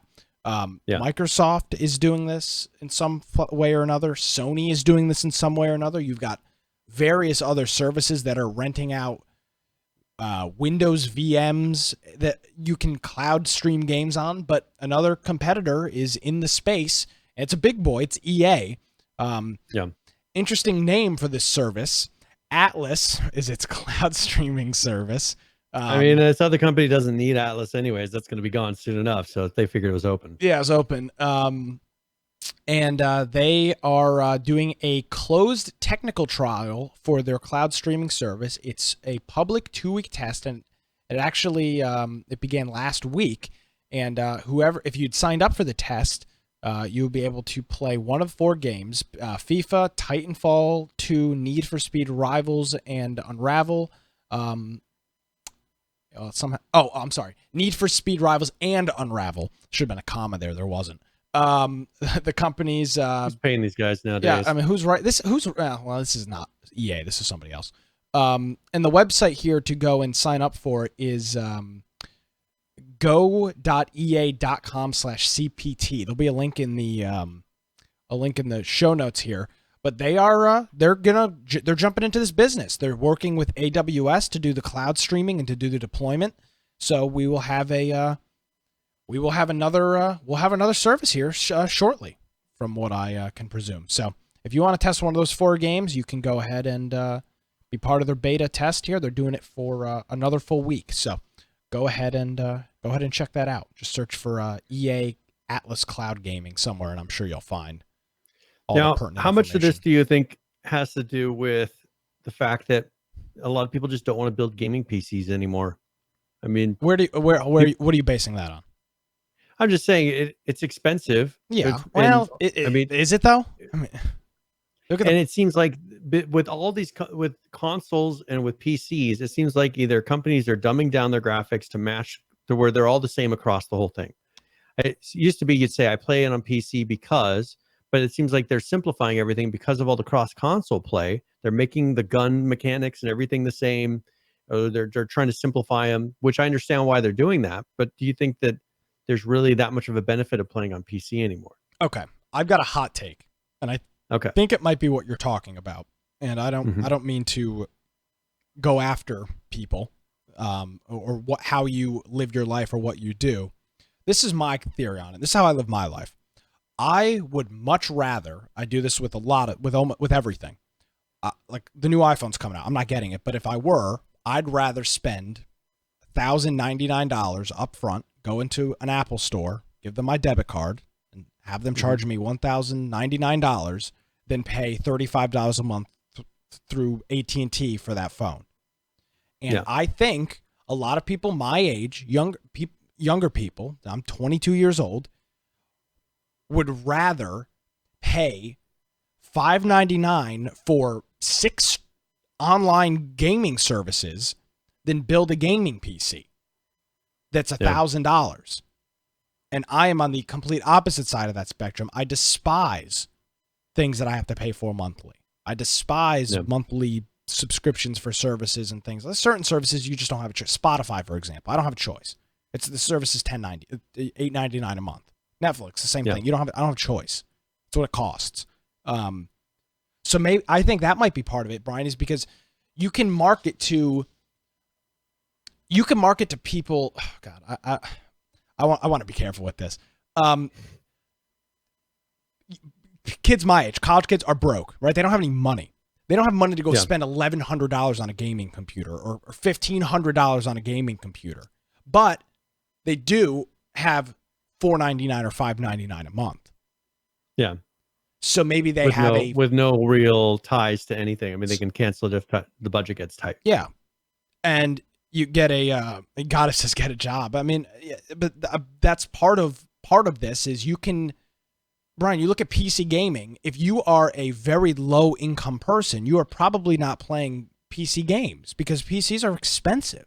If you are broke, again, I'm not judging anybody. If you are broke, if you have no money, you likely are not playing on a $1,500 gaming computer. Yeah. Fair assumption? Yep. On the flip side of that, if you're broke, you may be able to spare $3.99 a month to play EA, whatever. I don't even know what it's going to cost. $6.99 a month, $10.99 a month. You might be able to scrap together $11 a month. You're not going to scrap together $1,500 out of the blue. I think everybody's just chasing the Netflix feel of, I mean, everybody wants to become that Netflix of gaming. But there's not a really good way to do that with all the licensing at the moment because you have all these big competitors. So EA is going to come in with their own. Yep. We'll see how it does. You'll have some of these other ones that have a lot of titles under their belt, but how, I think they're going to quickly realize that this technology doesn't work for certain types of games. If you need something that's incredibly low latency, very responsive online, it just does not work. This will be for a certain type of game. Other ones will need to have a real computer. Yeah, I mean, can't stream and have it be perfectly responsive. Well, you're right, and I think the other side of that coin is that, like other services like Netflix and whatever, people subscribe for a couple of months, right? I'm gonna do. Oh yeah, $8-9 isn't bad for a couple. I do this all the time. I'm like, oh. Yeah, do I want to pay $9 for the service? No, I'll do it for 3 months. And I'm like, I really am not using this to any extent that I'm paying for it. So I cancel my service. So I think all of these streaming services are going to have that same thing in mind. And that's same for almost everything is high number of signups. If you look at the titles they're offering, it's FIFA 19, Titanfall 2, Need for Speed Rivals, and Unravel. None of that gets me excited. First-person shooters. Well, Titanfall's a first-person shooter. Yeah, but their online is incredibly weak. That's true. It's not what you would. Well, yeah, of course. EA doesn't have known for its online. They have Battlefield, but notice how that's not in there. Yeah, that's what I'm saying. They're purposely leaving out the things that they know would not demo well. Yeah. Well, they may never offer it. All I'm saying is that with these low-cost cloud streaming services, you open yourself up to a market that PC gaming is unaffordable to. Younger kids, when I was 14, 15 years old and was getting into PC gaming, when I bought my first PC, I literally spent every penny I had from like birthday and Christmas. I was young. I was maybe 11, whatever. Spent like $800, which was all the money I had. I busted my ass for $800, and I bought some cyber power game. It's sitting on the floor behind me. It's my streaming computer here now. Busted my ass to buy that computer, right? Yeah. At the time, I could have scrapped together $4 a month. Yeah. So maybe that's the market they're trying to open themselves up to. Who knows? But in my opinion, that is something that I'm sure they're looking at, especially with a whole generation of people my age that are coming out of college now, piss poor, with a bunch of debt and don't have any money. That's the reality of where we live. So that's something to look at in how you're marketing your service and your products. I also keep hearing these big tech guys claiming that Moore's Law is coming to an end. No, I think that in the gaming market, what is Moore's Law? That's a ways off. So this is the rate at which technology grows. Yep. Right. So they know, they can estimate that CPUs will be this much faster year over year, that we will, but then they're saying there's going to be a point where we hit. Now, I don't know how much I believe this, because I remember in the 90s when they said we will never get over 100 megahertz. Don't you remember when Bill Gates said you don't need more than 8 megabytes of memory or whatever? Yeah, I mean, I remember in the early mid 90s they said you will never need or you can't get over 100 megahertz. It's not the possible. Heat, because of heat and all these other issues, it's impossible for a PC to go over 100 megahertz. 4.5 well, gigahertz. Surprise! I mean, we're working on 5.5 gigahertz per core, or 5.4 gigahertz per core, 8 to 16 cores. I mean, we're dealing. We obviously have long surpassed the 100 megahertz. So there's one guy still holding out. Yeah, there's one guy still. I'm not going to go anything over 100 megahertz. I don't want too much heat. Yeah, it's hot in here. Yeah.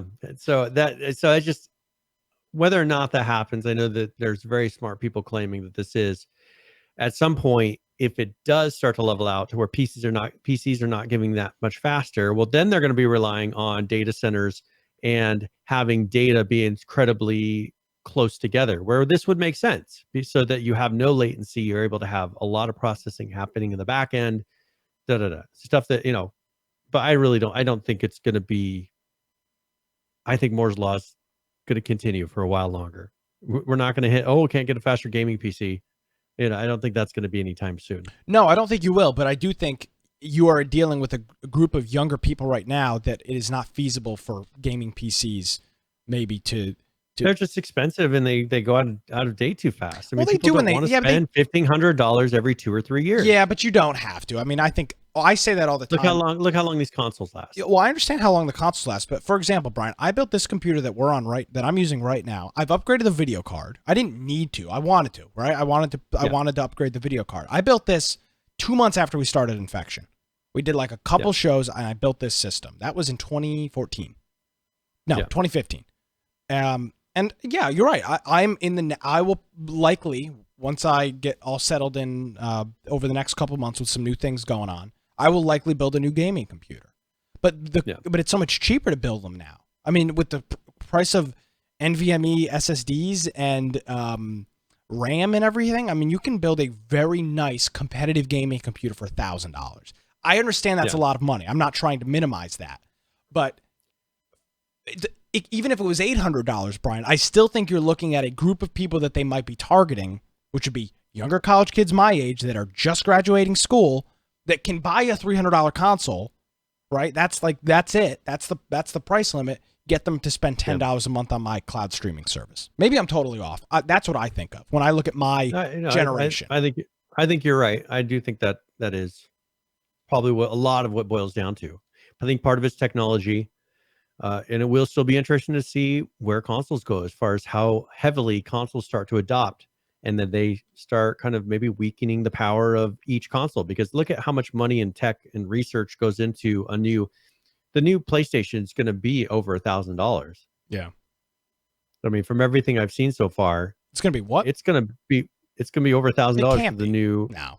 Yeah. I mean, that's what they're claiming. Well, the current it's gonna be like 1,000, and it's just barely over $1,000. Well, that's exactly what they did with the PS3, and they turned out to lose the console war because of it.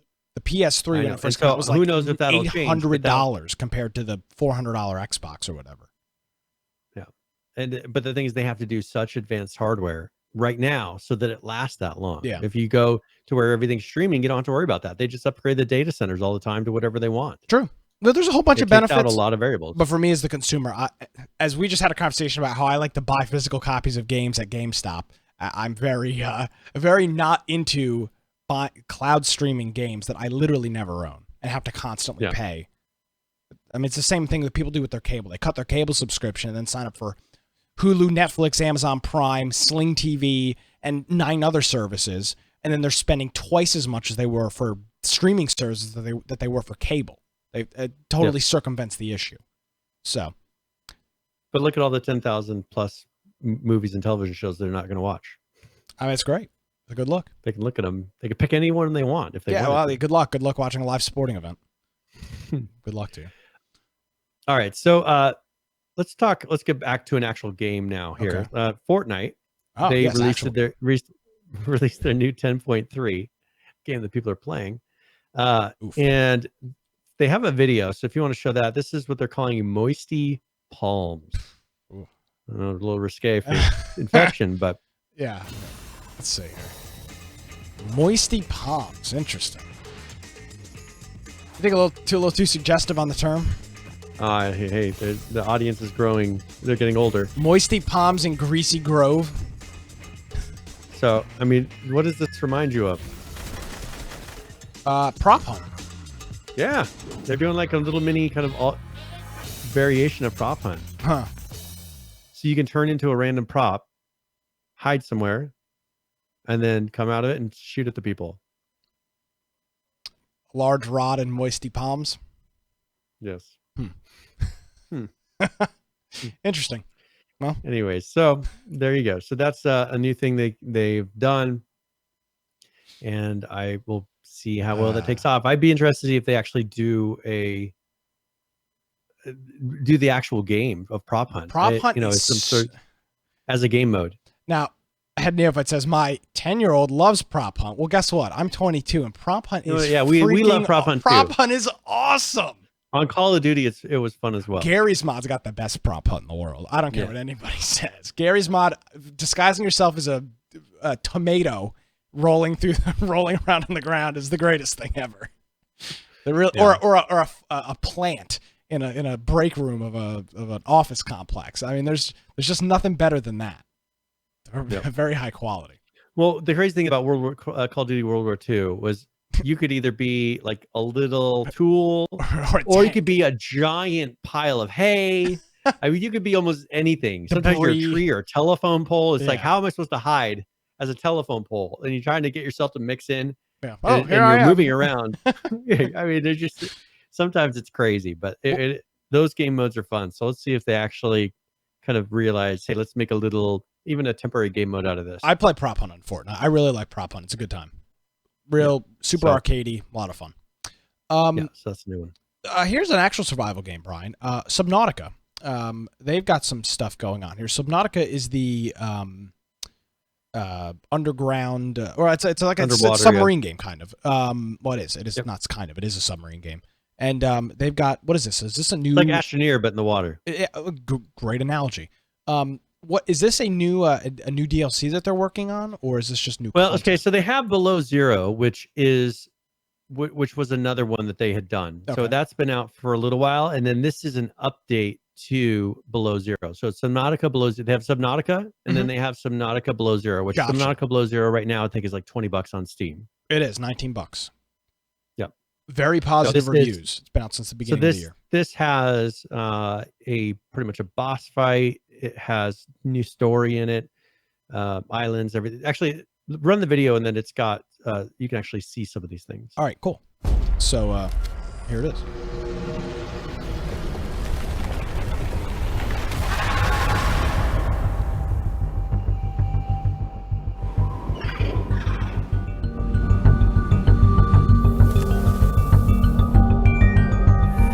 So this is the frozen creature site. Yeah. Listening. And then they have Lily Pad Islands, Arctic Spires, so there's some stuff above ground because of course you're dealing with ice. You have the ice worm, which is something you can fight. Yes. Huh. So this is just a thing they added to it. It's part of the Below Zero. So if you have the Below Zero Subnautica, you can. So it's two different games. It's two different games, right? It's Subnautica and then Subnautica was the original one. Gotcha. Subnautica is, Then they released one that is based on a cold environment. Gotcha. Cool. Interesting. Interesting. Because it's very different. I mean, the way that you have to survive and everything is very different. Oh, I'm sure. With all the ice. Yeah, and again, you look at these games, right? A $20 game like Subnautica, right? And then they have $20 per copy once you pay out your fees and everything. It's just there's not a whole lot to make there. So at some point you have to essentially release a new game, right? DLC only goes so far. So and this one, Subnautica is actually a very fun game if you're looking for a survival game. I have Below Zero, but I haven't played it yet because I haven't beat the original Subnautica. I don't think I really need to. I think it's kind of, but it says it's the next chapter in the story. So I was like, I'll play the first one and then Says no try one ever. number 2. Yeah. Well, we'll see if that actually happens. I mean, I'm a gambling man. I just don't. Well, let's talk about a game that I'm sure you'll be playing soon, Fallout 76. Hey, what's up with this hostility? I mean, You're the one who owns it. I do own it, and I don't regret buying it one bit. I'd buy it again. Okay. Well, maybe not today, but another day. Maybe. So Fallout 76, they did a hot fix today. So their PC version is 1.2.3.13.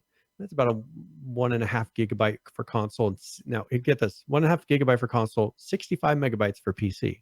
Huh. So I don't know. Well, they're probably testing it on the PC, and they just had to put the test stuff. Well, I bet you that they probably package files differently on console to where you change one thing and it's 1.5 gigs because it's only a 65 megabyte patch. Yeah. But this was a performance and stability patch that they're running into issues with server crashes and issues with the power armor. And then also they made a difference with the user interface as far as the social area. Players no longer lose their ability to interact with the social menu if it was open when they added or removed a friend. So if you add or remove a friend when you have the social menu open, you would no longer be able to interact with it. So that is corrected. So just a little patch, but that's Fallout 76. I guess at least they're still working on it. Continuing their I'd pay good money for current players for Fallout. I'd be super interested to see who if anybody is playing it. I have not heard we say this every time. I've heard diddly squat about this game.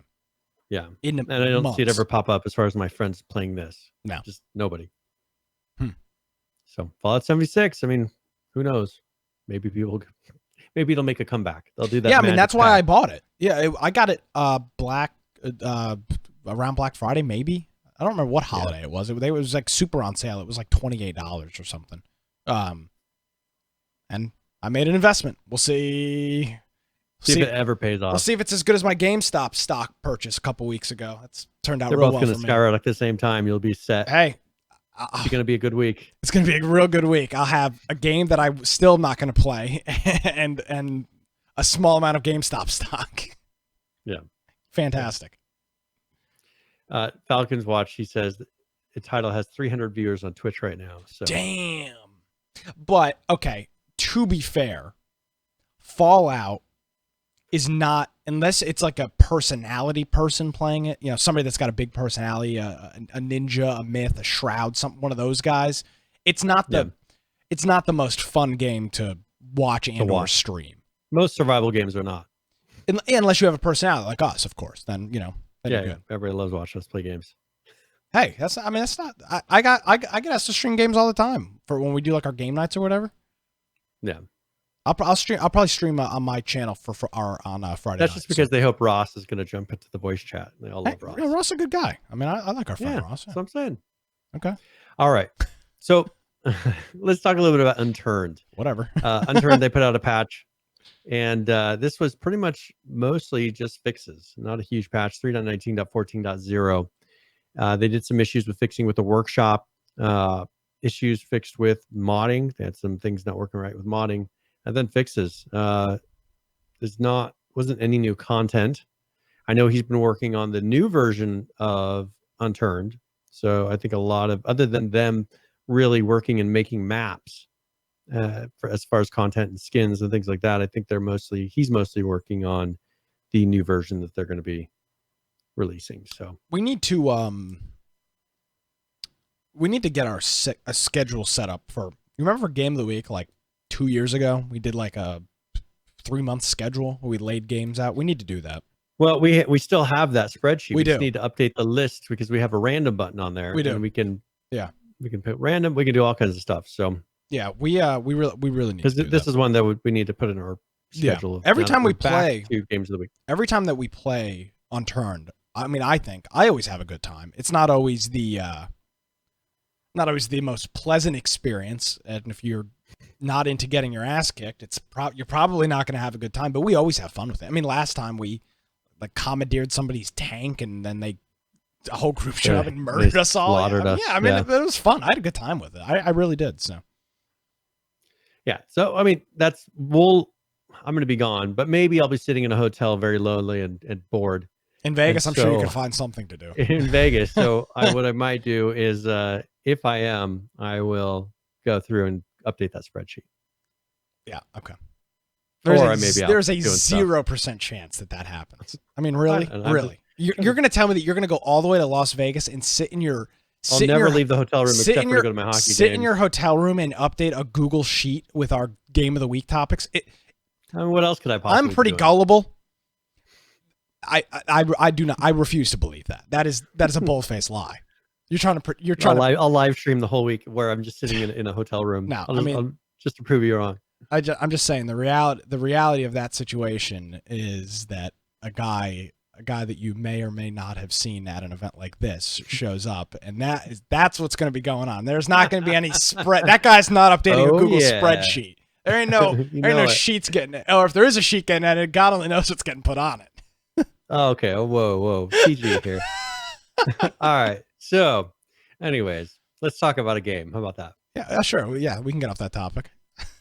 So, actually, there was a showcase for Chernobylite. Very short, but it does show some of it's a kind of a teaser. This is but this go ahead. Game coming out here pretty soon. Yeah, this is kind of interesting. This was all kind of wrapped up. HBO just did that Chernobyl show, which was super good, five or six part series, and this game is coming out, and it's kind of got obviously the same vibe from the TV show. And it's coming out in 2 months or a month. What will you find find in Chernobylite at the early access launch? A huge game world with access to the first 3 open and dynamically changing areas of the Chernobyl exclusion zone. At least 8 hours of story investigation within the endless survival experience. Dynamically changing environments, including additional locations, giving a huge value for the plot. Sign up for 9 story missions filled with plot twists, choices, and their consequences. Complete 12 replayable quests, varied with random events and meetings with numerous NPCs. Recruit 4 companions, each with their own personality and their own goals.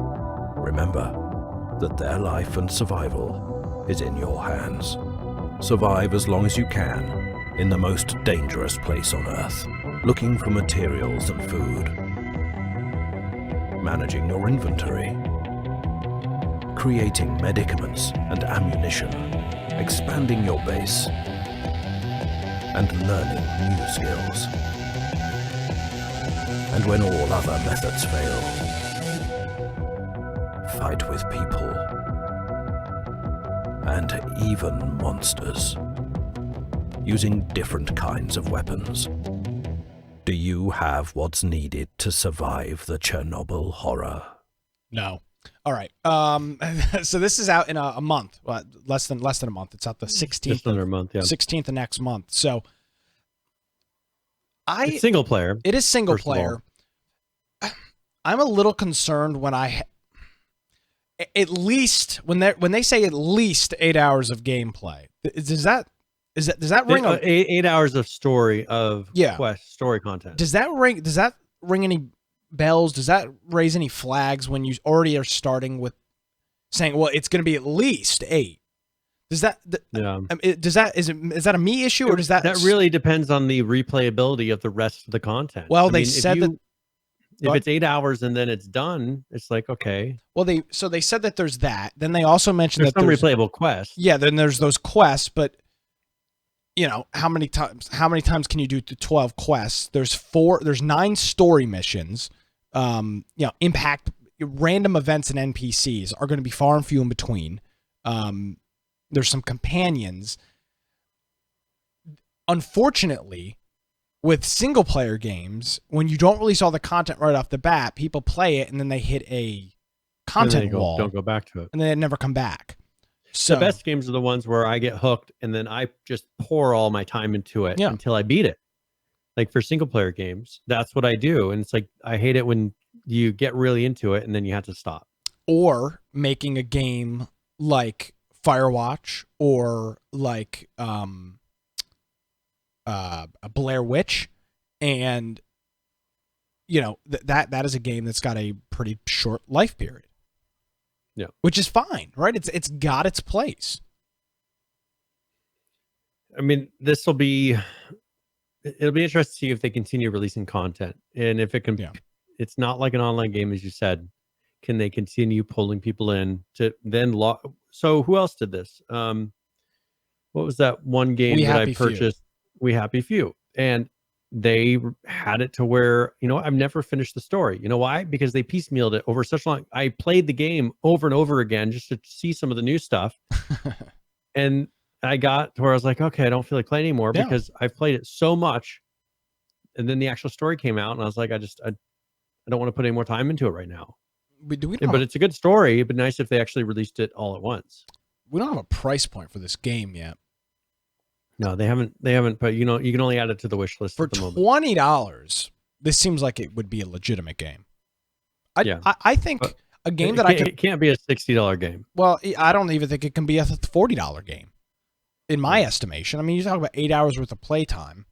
If this is a game, Brian, that I can buy and play on a Saturday afternoon and literally play the entire game and be satisfied, when I'm done playing it, it was a good experience.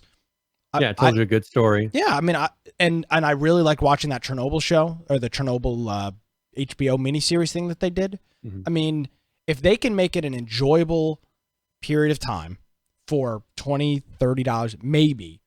I think that games like this, there's not enough of these games, and there's more of them coming out. We had a big conversation last week or the week before about shorter story single player games. This is it.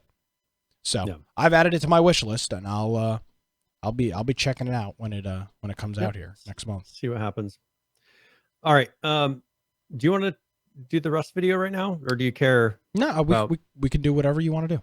Let's go and do the Rust video, because they got some new things that they've put in. They don't have patch notes. Of course, Shadowfrax goes through and pretty much digs out all of these things, and he has a relationship with the developers. So there's things on here that you won't be able to find on their website at the moment. Yes, and this is a Rust video from Shadowfrax. Greetings, survivors and friends. Shadowfrax here, keeping a finger firmly on the pulse of Rust for you, and today we have a very different kind of pulse: favoritism and Trojan horses. But first, if you follow me on Twitter or Twitch, you may well have already seen the shocking news that some bright spark added a little something to the staging branch during last week to help get rid of all that excess electricity you've been generating. Because right now, over there, we have a new type of trap, the Tesla coil. And I'm gonna say this first, because some of you always get hung up on numbers, crafting costs and the like, even when something is a work in progress and subject to change. But these are, wait for it, a work in progress and subject to change. So the purpose of this unit is twofold. Firstly, to slow down movement, and secondly, to have a certain shock value, which depends on how much power you supply it with. For instance, the damage can range from tingles, appear to be losing HP gradually, all the way up to ouch, that really rather hurt. Damage ratings aren't necessarily final yet, but at the current stage, 2 power will remove about 2 HP per second, and 100 power will flash fry someone with full health in under 4 seconds.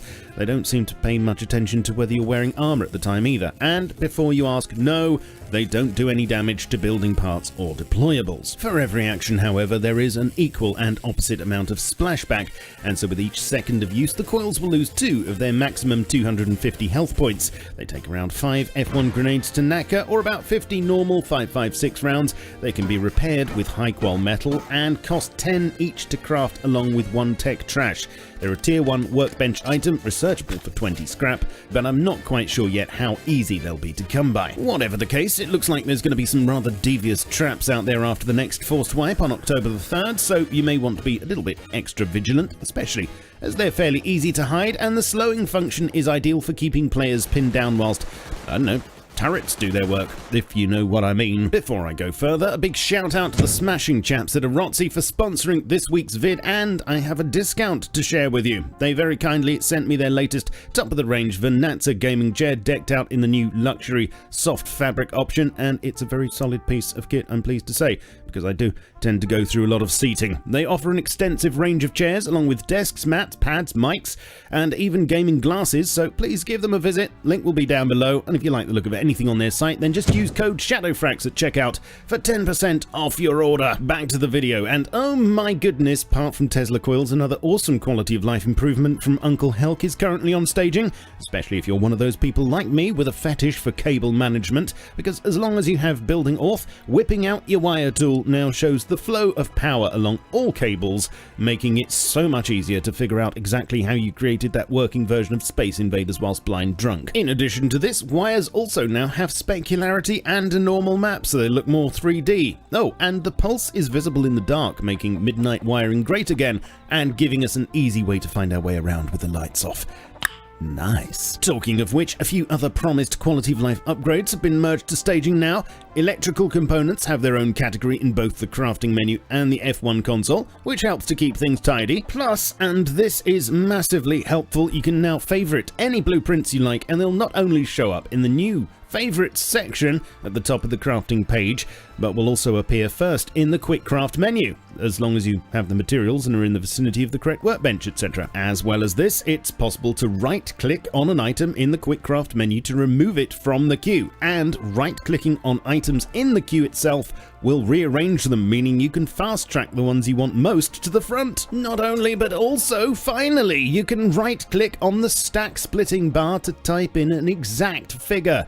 Being precise has never been so easy. Last week, I mentioned that we now have a new screen section in the options menu, and this has just been expanded on staging to allow us to choose between exclusive, borderless, and windowed modes, plus there's now an FPS limit slider, and I know so many of you will be over the moon to know that it's capped at 240 frames, because I realise there's been some terrible problems with the game running too fast, but don't worry chaps, solution is on its way. Ceiling lights also now stacked to 10 instead of annoyingly taking up a slot each.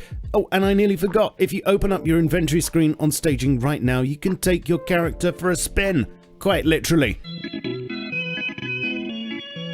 Just click and drag to see the full glory of those skins, but if you can't bear to look at yourself or you're still in denial about the character you were given, you can switch the whole thing off in the user interface section of the options menu and go invisible. Doesn't actually make you invisible. Two works in progress now, and vehicle commits are still coming thick and fast, with the latest work focusing on sounds, driving physics, and the logistics of getting the different modules to play nicely with each other. Musical instrument work this week seems to be mostly about adding a drum kit.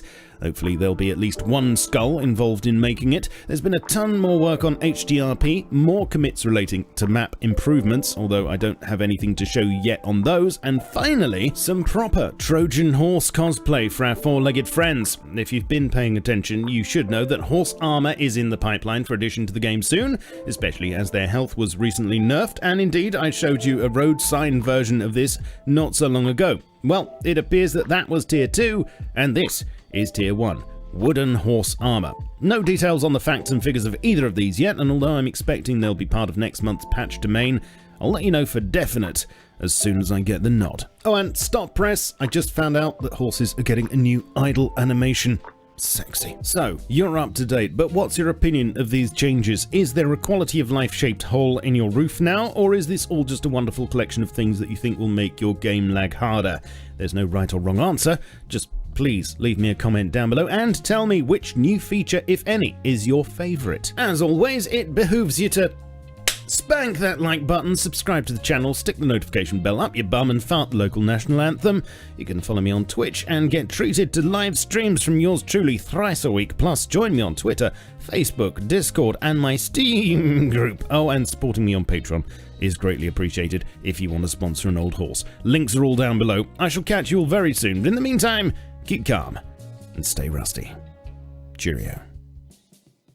All right, there's a video from our good friend ShadowFrax, and check out his advertisement, the people that support him. He's actually never copyright striken or hit us with the copyright thing or anything on YouTube, and he's been pretty cool with us running his stuff. So check out the people that support him, and if you're not part of his Patreon and you want to be, you can do that and find all his links on his different social media. So cool stuff from we did ShadowFrax. Get some requests to see those cars. Yeah, but yeah. It's exactly 5 minutes. I don't know if you want to look. Yep. Yeah, I can. Vehicles they showed. I can pull a still image up. Stand by. You can tell they definitely works in progress. I'm sure that they'll be making something that's much Yeah, I see it. That's what you're looking at. much better. Yeah, but okay.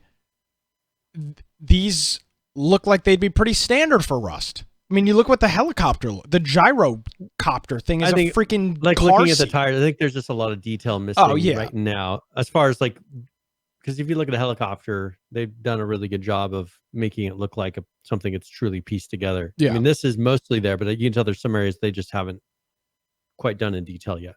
Yeah. Interesting. So good catch. but yeah, I mean, that's the start. So we'll see if they'll then. I mean, this is probably just for testing driving physics. You know, they want it to be somewhat close, and then they'll start going in and actually polishing them. Yeah. Very interesting. Yeah. So another game that had an update was Jaws of Extinction, which we're still waiting for the multiplayer I know. release of that. But this is their 14th patch since alpha. And in here, one thing that they did is sleeping bags no longer save the game. They only act as a respawn location when the player dies. In the basic tent, that's one that can be used as a reusable spawn, storage containers, and save the game. So if you have a sleeping bag, it's purely for respawn location. If you have a tent, that will be for saving the game as well. They've gone through and just been adding backpacks and like kerosene lamps. So just adding a lot of things to it. Updating the HUD in this. What do you think about this? I'm not liking that at all. It's very busy. I mean, it looks stupid. No, it's very. I mean, they should come up with a little bit way. It's hard to read. I mean, yeah, I see what they're trying to do, like an old Casio watch font on a 16:9 aspect rate. I mean, it just doesn't look. It looks weird. It doesn't look natural. Yeah. Or realistic, or helpful. I think they could go through and do it, relay it out, and have it look a little bit better. I don't know. I understand it's hard. I understand what they're doing in the back end. It's sometimes hard to, because there are limitations of what you can do without doing a lot of extra work. And this is probably what they found is the easiest for the moment. But we talked a lot about this with H1Z1. A good user interface and a good HUD is as important as your gunplay mechanics and everything else. In some instances, it's even more important. So having non-gray opaque boxes with white text in there is super. And I'm not saying that's what this is. This looks a lot better than that. But having a good, strong user interface for a game like this, where you're constantly having to manage your health and stats and things like that, and temperature and all of that, all those other things, that needs to be very easy to use. Maybe it is. Maybe it's just the image doesn't do it justice. Yeah, let's see how it looks in game. For sure. I mean, it might be something you just glance down at and you're really looking at those bars. Yeah. So I mean, there's a lot of stuff they're adding in here. Of course, this game they don't list on Steam Marketplace. You have to manually click the link. They're adding all these features in, treating it truly as an early access. They don't buy it at this moment unless you just want to support the development. And what I'm waiting for is multiplayer. I think before we really take it seriously, you'll have to have multiplayer put in. Yeah, it's not a game that I think makes sense. This is single player. It doesn't really make sense as a single player game. It was designed. No, at the moment, it was designed, and it appears that it was developed to be a multiplayer game. But the multiplayer just isn't there yet. Yeah. So it's frustrating. It's $20. It's $19.99 on Steam, which isn't a crazy price. And if you look at the patch notes and you think that, okay, this eventually will get to a place where I will want to be playing it a bunch, then that's our price point. I mean, that's our kind of magic number of, where you'll probably get your $20 out of it if you play it for 10, 20 hours. Yeah. So that's Jaws of Extinction. Yeah, and quickly looking at Arc, we had a very short, small update from them this week. They fixed an exploit. Very exciting. They fixed a server crash when using the grappling hook, and they buffed the tech turret health by 50%. And to receive the new health buff, you need to pick up and place the tech turrets. So it's interesting. Normally buffs are the opposite. Buffs normally hurt you in some regard, but in this case, if you don't pick up your turret and replace it, it will have 50% less health for all intents and purposes than it would previously. So if you're playing Rust and you've got a tech turret, just log in as long as your server's up to date. Of course. If you're playing Ark and your server is up to date, go in there and just pick it up and replace it, and you'll be good to go. And one thing, as a note, it's been 3 weeks. This is their first update in 3 weeks. So they're working. People are keeping track. They're working hard on their new DLC. Their new DLC coming up. Yep. Cool. All right. So one last thing is ROE. They had 2 patches this week, but they also put out a dev blog. So it's developer insight. So if you're interested, if you play ROE, the patch notes are generally, sometimes they'll announce new content and things like that, but those usually aren't as informative. They just have, for instance, 9.12.2019, German is now the default in-game language when a player's located in Switzerland. English is now the default in-game language when you're in Sweden. So that was that whole patch. And so not a huge amount of changes for some of those, but they really go in depth in their developer insight. So if you're interested in that, I have a link to it, but they do talk a lot about the DX12, so the DirectX 12 improvements that they're working on. They've made big changes to environmental lighting. I don't know if you can show some of those images of before and after. I don't know. What do you think? They're making it much brighter. It's kind of losing a gritty type of a feel. I would say it's getting a little more cartoony at this point. ROE? Maybe, that's probably what they're going for. You're talking about ROE. Yes. So I don't really think it ever had a gritty feel, did it? It always had this kind of weird. But look at the screenshots though. Look at the before and after that they're showing. Okay, let me pull those up. Because it's very dark in the before, and if you look in the after, it's very bright. Okay, hold on. I don't know why my Steam page is not loading. There it is. You're talking about these. So, Jesus Christ, they're 2 different images. It's not pulling up. No, it's 2 different images, so it's complicated to show. So you're before and you're after. I mean, it looks like very different. Well, it looks like they've just adjusted the white balance. Really, I mean there's a lot more color. Yeah, that's in the new one. Yeah, it's saturated. There's a lot. The color saturation is way up on it.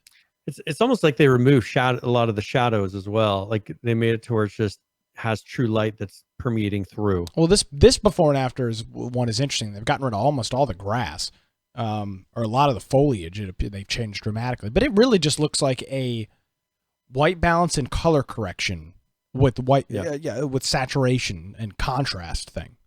It doesn't look. Yeah.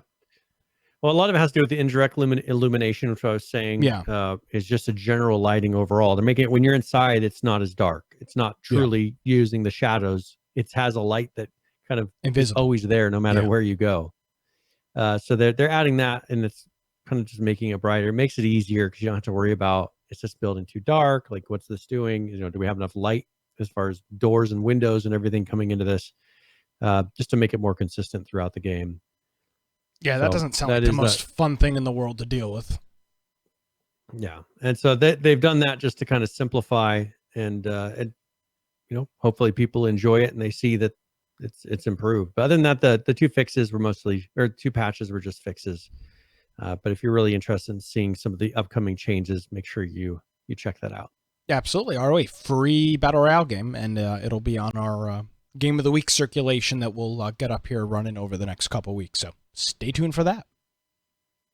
Very good. And then other than that, I guess we could just show there's some new games coming out. They're upcoming. Yeah. Era of Newborns is one that Nisco had posted, coming out November 29th. Mm-hmm. And this is, it seems like it's kind of a survival-ish. They don't really say, they don't have a list of tags so much, but it does seem to hint at a lot of things that are survival types. It has a farming system, a cooking system, hunger, thirst. I mean, all the things that are the checklist of this is a survival game are in here. So you want to keep your eye on that. We'll have a link to it in the show notes. But that's going to be coming out November 29th. And then one that we've talked about before is Die Young. Have you talked about this before? I've shown a video. Are you sure? Yes. Okay. Yeah, I saw this actually on Reddit, and they say it's a survival game, but it's not a classic survival game. This is what they say: if you aim to spend many days and nights looking for resources or to build a shelter or fortress, that will not be possible here. Your main goal is to stay alive. Your purpose is to escape as soon as possible. So you're staying hydrated, you're eating, and things like that. But this is not a hardcore survival game. And it's telling a story throughout the process. So and they released 1.0 today, I believe. So it's out now. It's so far got very positive reviews overall. It's got 534 reviews. 80% of them are positive. You don't see that very often on new games like this. And it's on sale now for the next 40 hours for $13.99. So if you want to go and glance a look at it, you can do so. It's called Die Young. It's a single player survival game. Yep. But I a while ago I showed a little video of it. Just was more of a story trailer. That's what I get for not paying attention. I must have. That's right. But I saw it on Reddit. I was like, oh, this looks interesting. Let's throw it in the notes. So yeah, on sale with their 1.0 launch. And we did get a comment, I think this is in the Discord, just asking about our opinion of The Long Dark. Yeah, this is our friend USAF Zombie who posted this yesterday. I know, and you responded in Discord, but I'm sure other people have the similar question. So what is The Long Dark, and what is your impression of it? All right, so The Long Dark is a true survival game. This is one where you're surviving against the environment. It's a post-apocalypse where something has happened and the whole earth has gone cold.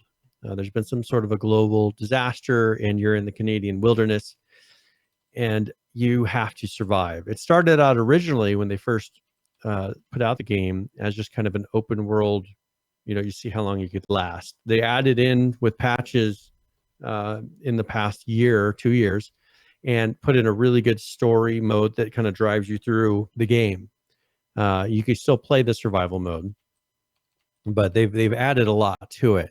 But this is a game where it's just an exploration style survival, very positive ratings overall and a recent.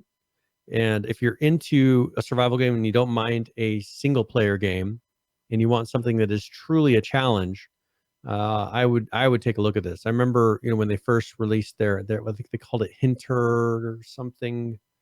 I don't remember the exact phrase. It was Hinter something, but that was Hinter. I don't remember if it was Hinterland or what, but it was that was when they really started putting in the story to it. A very good game. It's one that would take a lot of time to actually beat. And then they put out the Wintermute was another one, and they've just been doing releases. And this has changed from the original kind of crowdfunding that they did. And they did a redirection and added a lot more than what they originally promised. And so they have multiple episodes to this, a lot of story. And they said it's about 15 hours of gameplay in Wintermute. So that's the first 2 episodes. And then they'll be releasing more episodes later.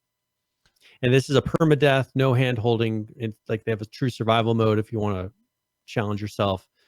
Then they have some easier modes as well. So very good game. I would check it out. I definitely recommend The Long Dark if you're into survival games. Or actually, no, it's Hinterland is that's the studio. Wintermute was the patch. Pro tip, don't die says this was early access done right. Would you agree with that? Yes. Yes. Why? These guys. Why would they? Because they kickstarted one thing and they said, "Hey, here's the game." They realized that it did better, and rather than dumping the original, they still released what they originally promised. Gotcha. But then they just added more and more and more afterwards to make it a full-fledged game. And it never really felt broken. I mean, I guess that's one thing. It never felt broken. Anytime I've ever played it, it never felt broken to me. And they released the single player story mode content. It felt complete, and you were able to actually play it. Like, they just did a good job. Yeah, and so it's hard They went above and beyond what they promised, which you don't see very often. Yeah, and it's hard to find that. It's hard to find. Obviously, we've talked about it extensively. It's hard to find a game and a company that handles this early access thing correctly, and it's a tough situation. It's not like if it was easy to do, everybody would be doing it. Clearly, it's complicated in managing a operation.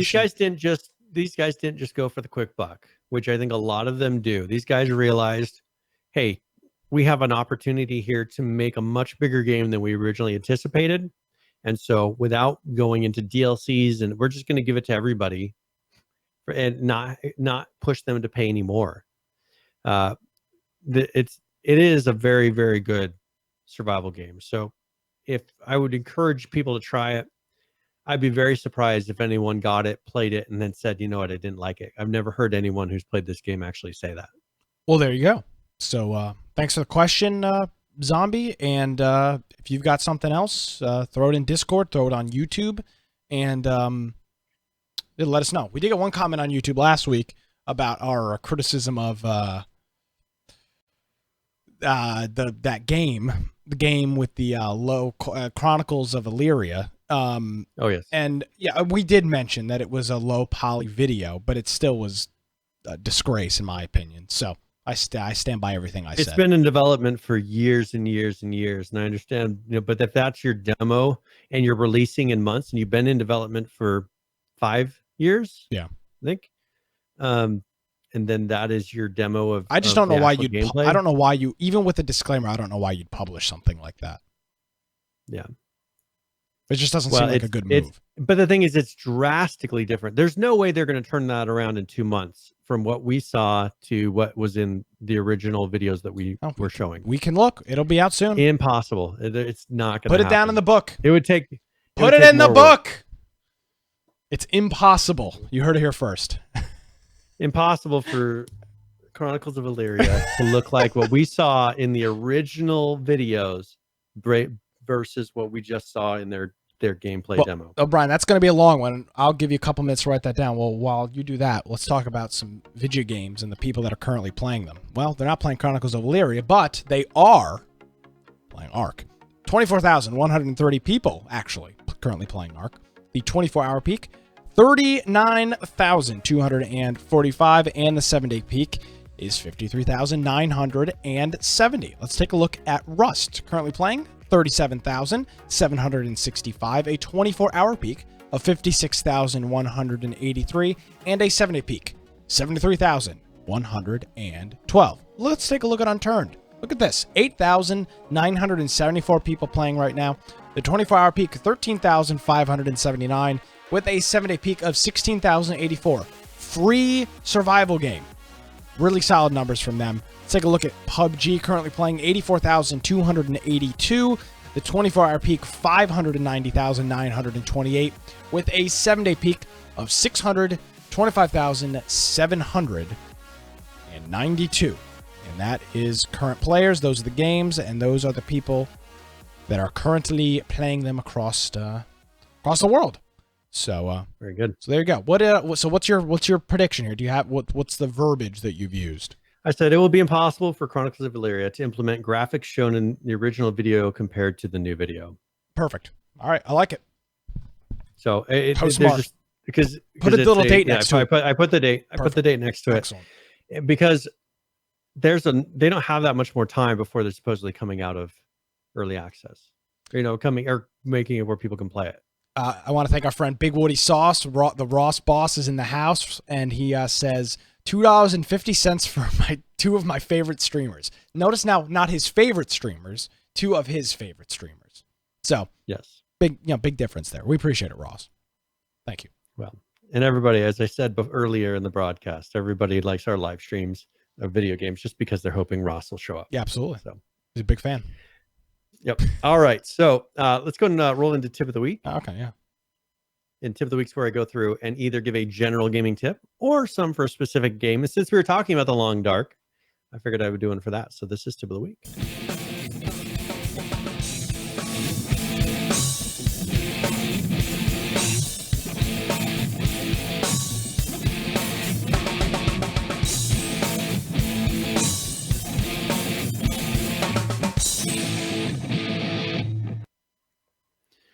right, so here's some tips that'll help you get started with the Long Dark. One thing you need to look at what you're actually carrying, things that you want to loot and hold on to would be matches and tinder, because cold is a big element in this game. Also, if you let yourself get too cold, you will freeze to death. That is something that you will just see your cold level rise and rise, and you have a limited amount of time to get to a fire, start some sort of a fire, find something to burn. It is a big element in the game. Also, make sure you carry a bedroll. One thing that you can do is put the bedroll down, and it will provide you 4 degrees Celsius warmth in the game. This very easily could save your life, because there's times when you start freezing to death, and you can put a bedroll down, lay down, and it could possibly be what actually keeps you alive if you don't have access to a fire. Other things you need to carry: water, a weapon, a hatchet for maybe chopping things up. But you need to keep an eye on how much you're actually carrying, because if you get over encumbered in the game, you will not be able to climb up and down ropes. So that's something to keep in mind that may affect and actually cause a problem when you're trying to move around the game. You might have to drop some things. Another thing to keep in mind is don't overexert yourself. This game really plays on the use of calories, and how you move around actually drains those calories. You're thinking about the consumption of food because you're consuming calories that you're then burning off based on activity and how cold it is. So keep an eye on that. You don't want to just sprint everywhere. You don't want to jump a bunch. You actually have to analyze and do the least amount of work to do a task or go to a certain place in order to not get yourself killed. So hopefully that helps you out in the Long Dark getting started. And that is tip of the week. Yeah, absolutely. I got to agree with you. You got to keep track of your matches and Tinder. I mean, that is very important to do, Brian. Nick does that on a daily. Dude, I tell you what, I was like, okay, I'm going to confess. I wasn't really listening to your tip of the week. Just remember, this isn't the after show. No, this is. I'm not confessing anything. So, the tip of the week, I've already read it. It's in our show notes. I already know what you're going to say. So I was like on my phone. I heard matches in Tinder. I was like, what the hell is he talking about? and then I reread it. And I was like, oh, okay, that's what he's talking about. Yeah. So and Ross thought the same thing. Ross is rubbing off on me. Ross always talking about his Christian mingle and all this. Hey, I just was like, matches in Tinder. What is Brian talking about? Like, wow. For fires, yes. Yeah, well, whatever you need. Well, it's not. All right. So, hey, Friday night, we're going to be playing some Dead by Daylight. It's a free weekend, new Stranger Things DLC. It is my favorite game that I'm playing right now. I've been playing it for months and really enjoy it. So if you're new, we'd love to have you come play. Good group of people. We'll lead you in the right direction, and there's no destroying you because you're bad kind of stuff. We'll help you learn the game and get everything going. So if you want a free coaching lesson, this will be your weekend to do it. So come hang out for that and chill with us Friday night for a couple hours. Very good. All right. We ready for this game giveaway? Yes, sir. All right. So let's go ahead and draw this. The Falcons Watch. Hey-o. Congratulations, Falcons Watch. And I'll send it to you in Discord. So I'm actually Ross that just entered now. Sorry, Ross. You're just 1 second too late. I'm glad I'm glad you Falcon won this. Hey Falcon, thanks for that as well. I do want to mention, if you're interested, Falcon is actually working on a 5M project. And if you're interested in that, I don't know if he's publicized it everywhere, but if you're interested in that, reach out to me on Discord and I'll get you in touch with him. And he's got a community that he's building with 5M, which is GTA 5's role-playing system, I guess.